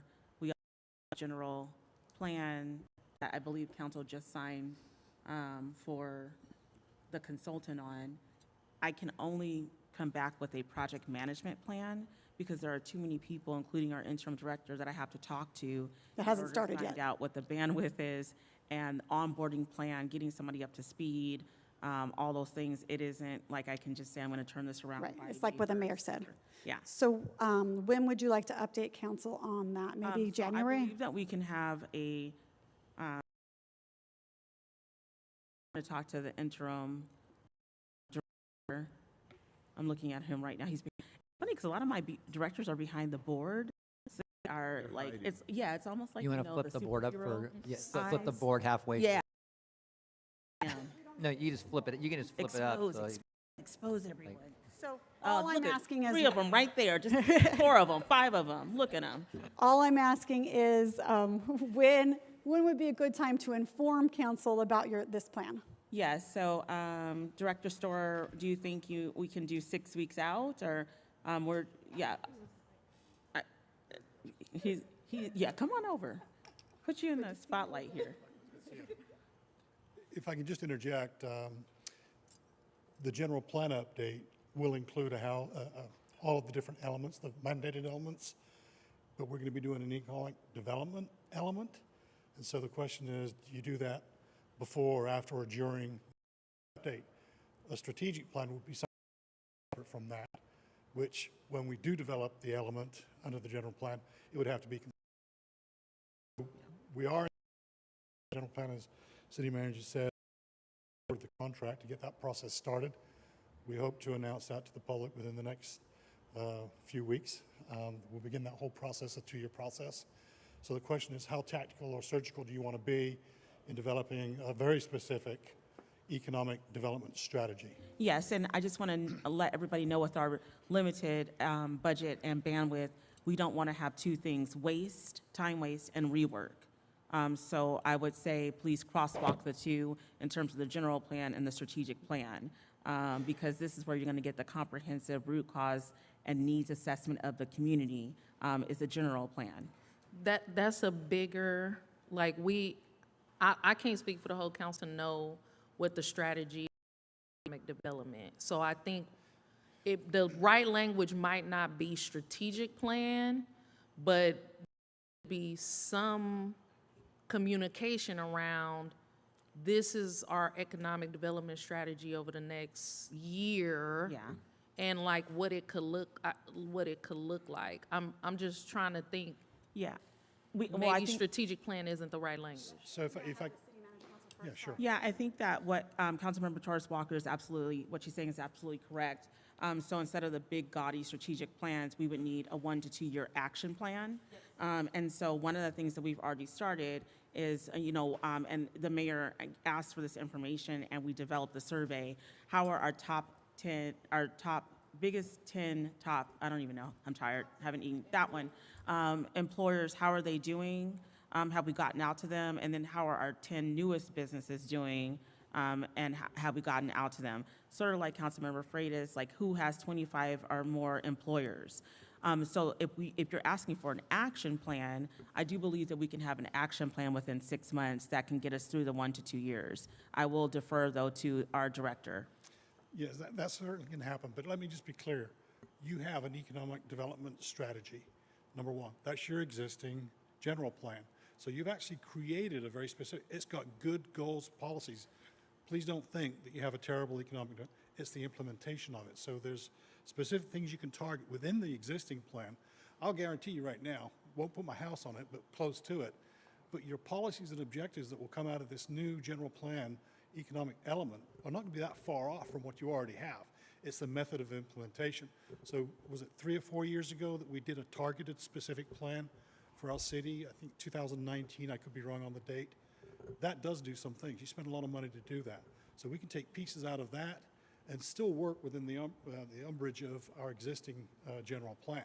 I think we're on the same page. Thank you very much for clarifying that. We need an action plan. We do need some clarity. So what is being said is that in our 2003 general plan, there are still some very good ideas around economic development, and that those can be reviewed, and this council can receive an action plan months related to what from our and move forward.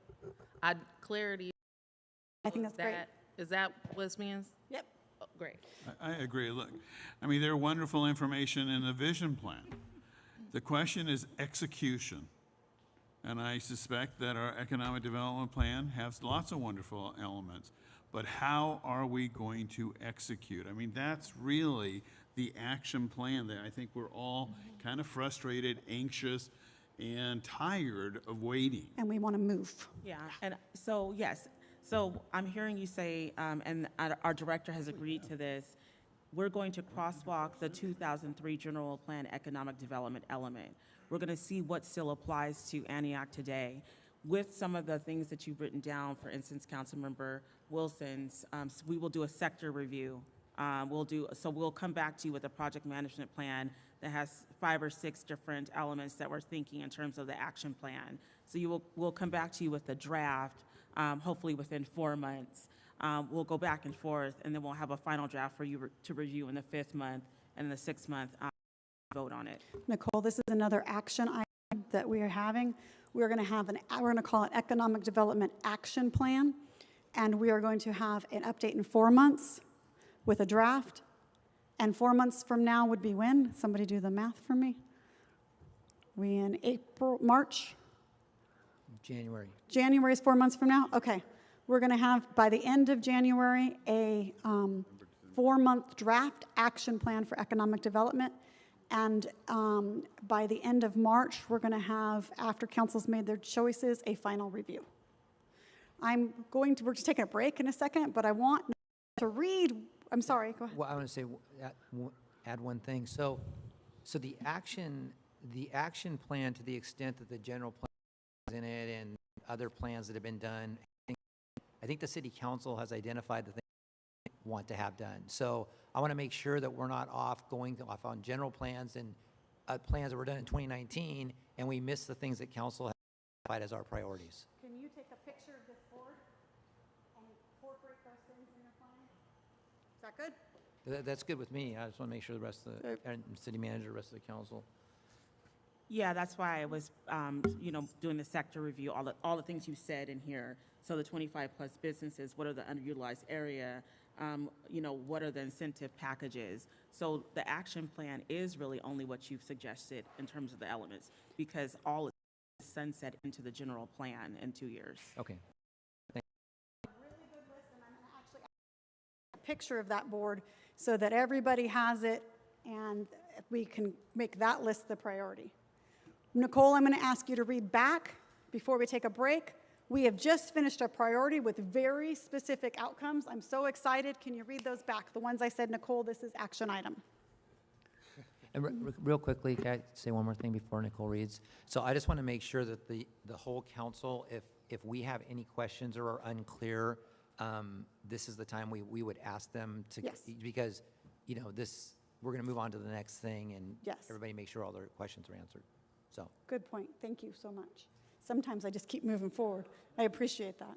Can you read them, please? These are the actionable, measurable items that we are directing the city manager to do. For the first action item, we have economic development, code enforcement, a city manager update in October of 2025 and November of 2025 with a 3 to 6 month plan for code enforcement.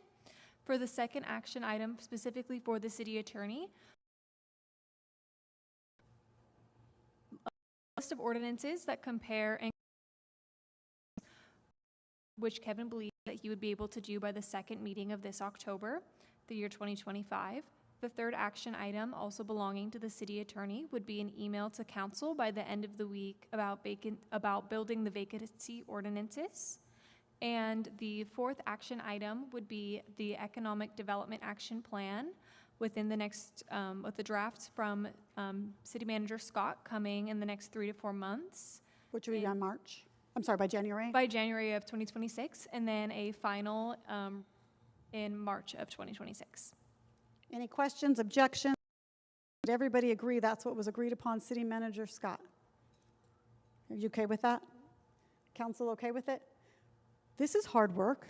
And we just finished a priority with measurable actions. That deserves a break. Let's come back in 10 minutes. Thank you. Very good work, you guys. Very good. So I have 53. Is that what you have? We'll come back. Yeah, 354. Thank you.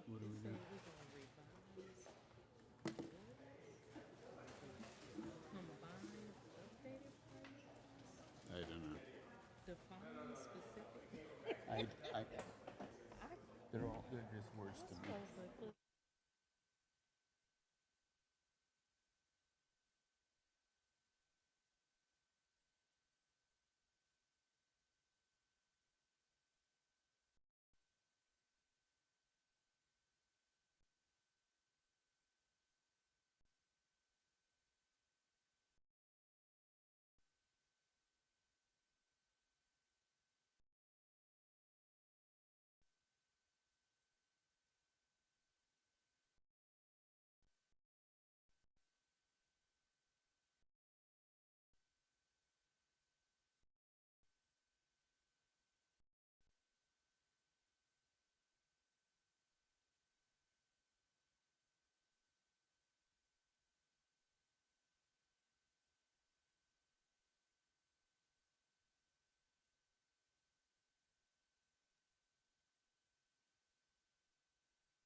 Yeah.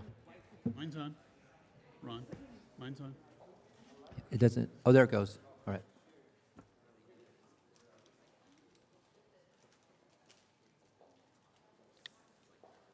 All right, we're reconvening our meeting. Madam Clerk, will you please take the roll?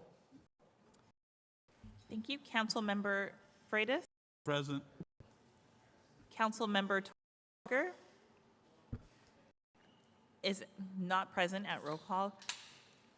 Councilmember Wilson? Here. Mayor Pro Tem Rocha? Here. Mayor Bernal? Here. Thank you. You have a quorum at 3:50. Thank you. Okay, we have made great progress, and we're going to finish this. The good thing is there's a tie for the next two priorities, so we already have them, and we're going to break them down. It's a tie between housing support and public safety. So I'm suggesting we do public safety first, and I'm going to look at the specifics again that you all said for public safety. So I'm going to block you all again.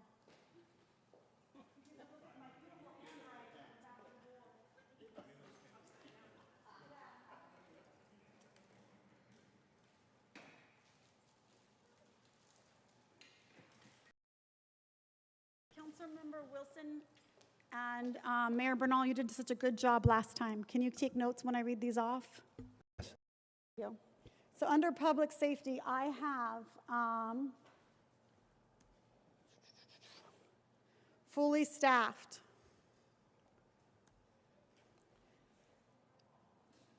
Rebuild culture by actions. DOJ, both California and federal. Specifically, I have 105 sworn by July 2026. 2026. 117 by July 1, 2027. Updates, again, we have this already on Cal. We want updates. Besides DOJ, we want updates on DOJ's progress. We have for public safety.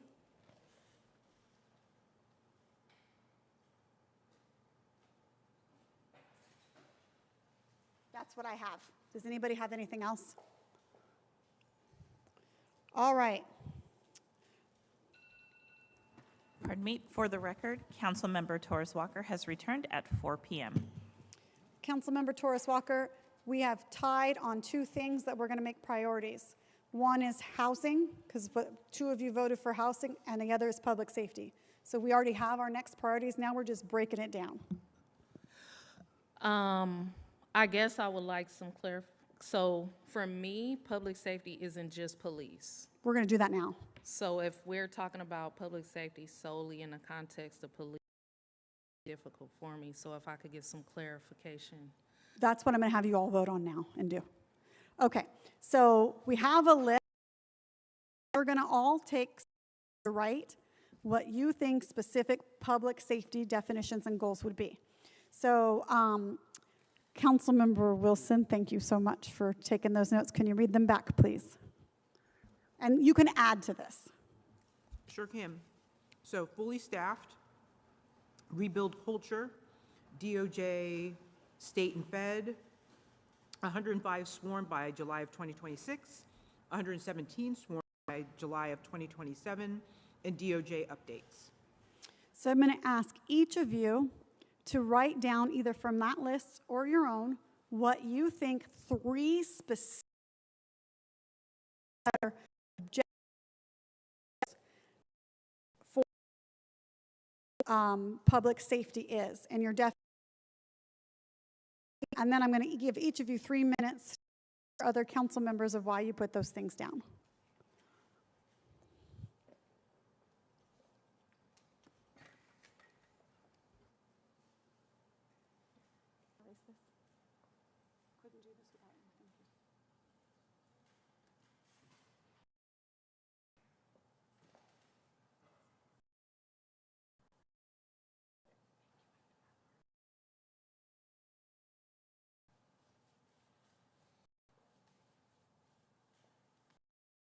So as specific as we can get.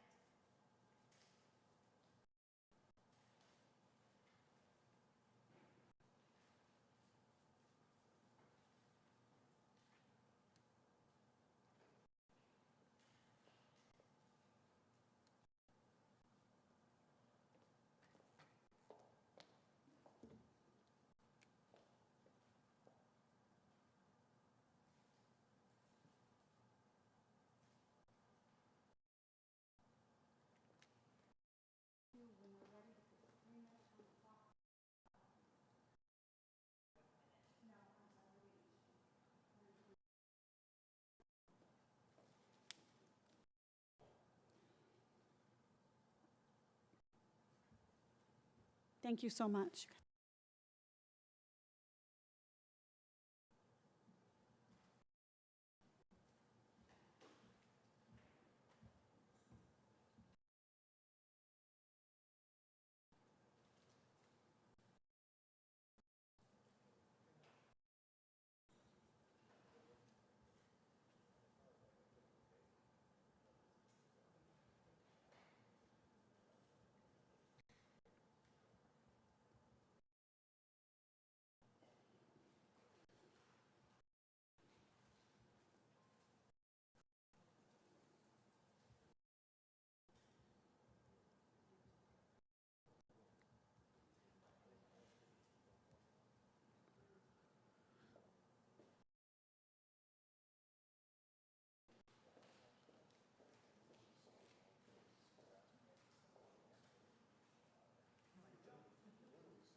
Are we ready? Is time up? Okay. And then for the next time, if we could do the bell for each of them. Thank you. Okay. So this is what you're doing. You're only convincing each other. We have to come up with 3 things that would be specific, actionable items to advance public safety in Antioch. 3 measurable things. The goal is smaller things by January 1, larger plan by July 1, and then we turn to the city manager and we see if it's doable. All right, I'm going to start back with you, Mayor Bernal. Your 3 things, please. Yeah, so 3 things would be fully staffed by 2026, 105, and 2027. Yeah, at one, so 2027, 117. Okay. So that's 1. The DOJ, Cal and Fed, having those concluded and then the other thing I think I included when I first I had maybe this or something like it, was also a litigation associated with DOJ.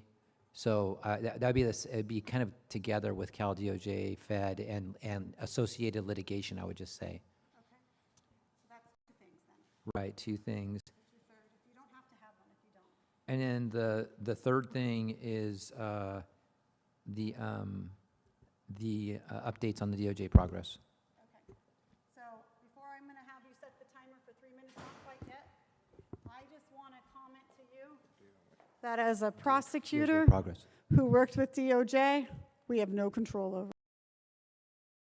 We can updates, we cannot control what they do. So if you wanted to explain in your 3 minutes, your 3 minutes begins.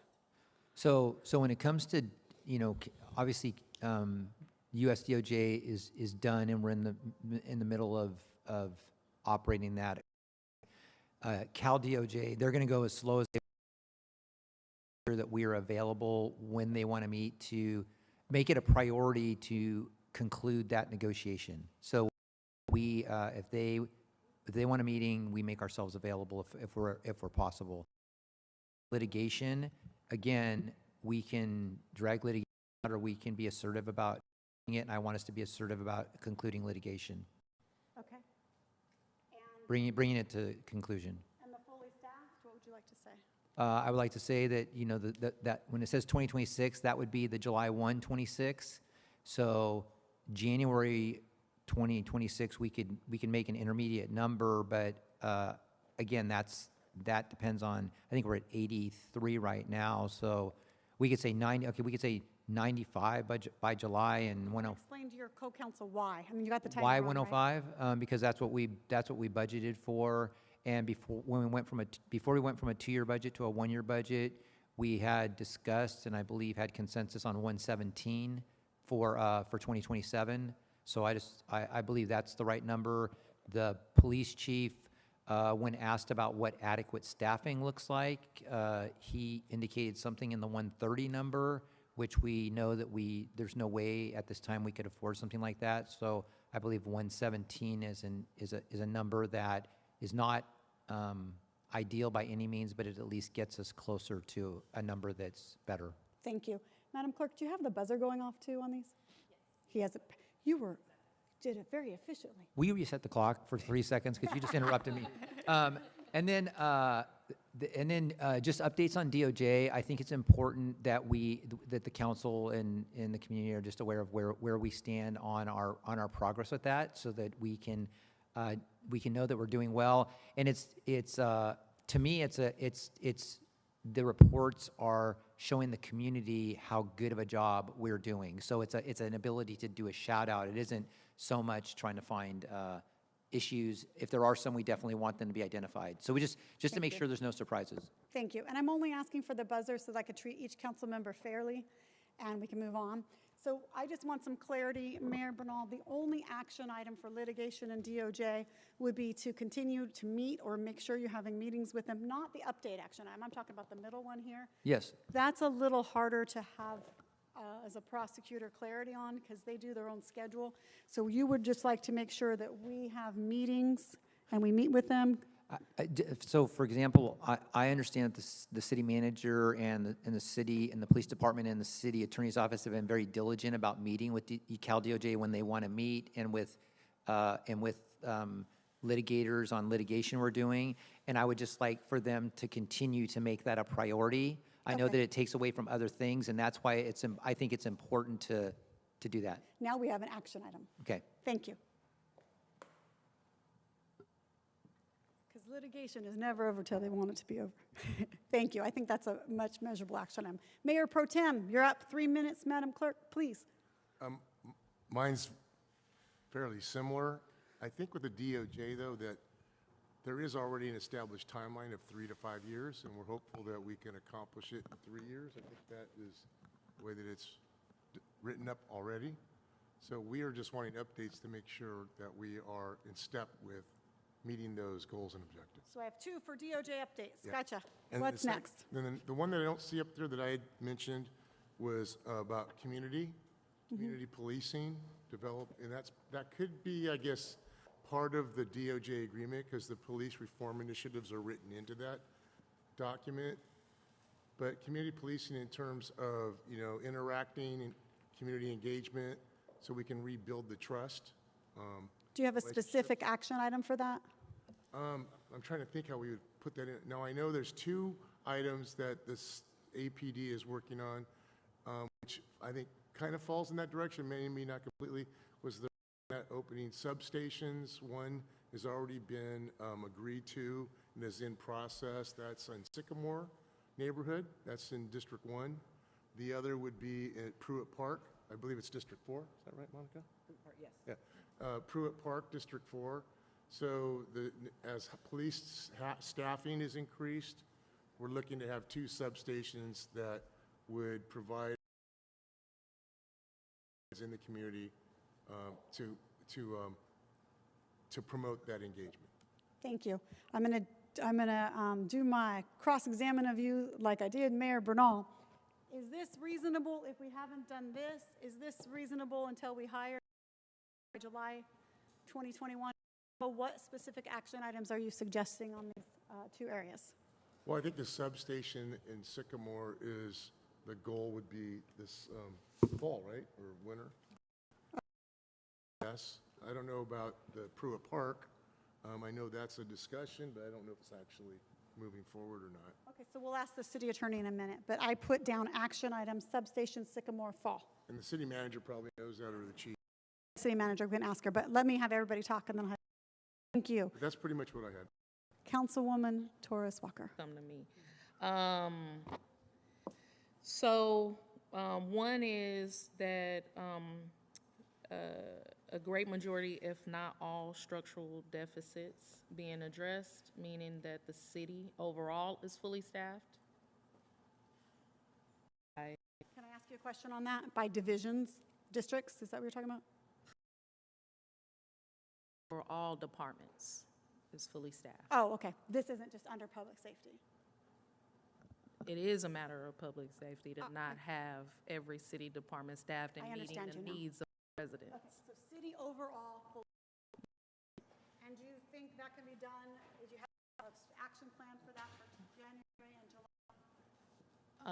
Based on some of the updates from the city manager, I would assume the summer of 2026. And I know it fluctuates, right? Because people retire, people transition, people move up.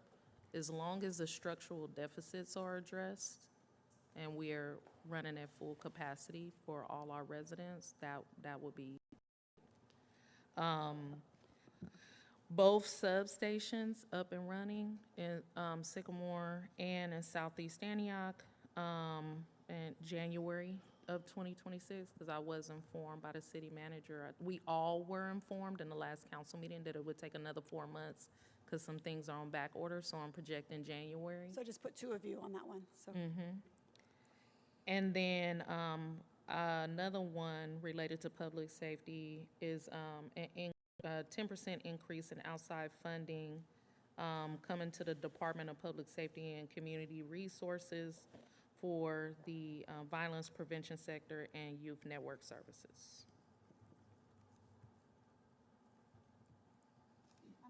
When you say outside funding, where are you talking about, grants or? Grants, whether it's county, state, federal funding, and philanthropic partners.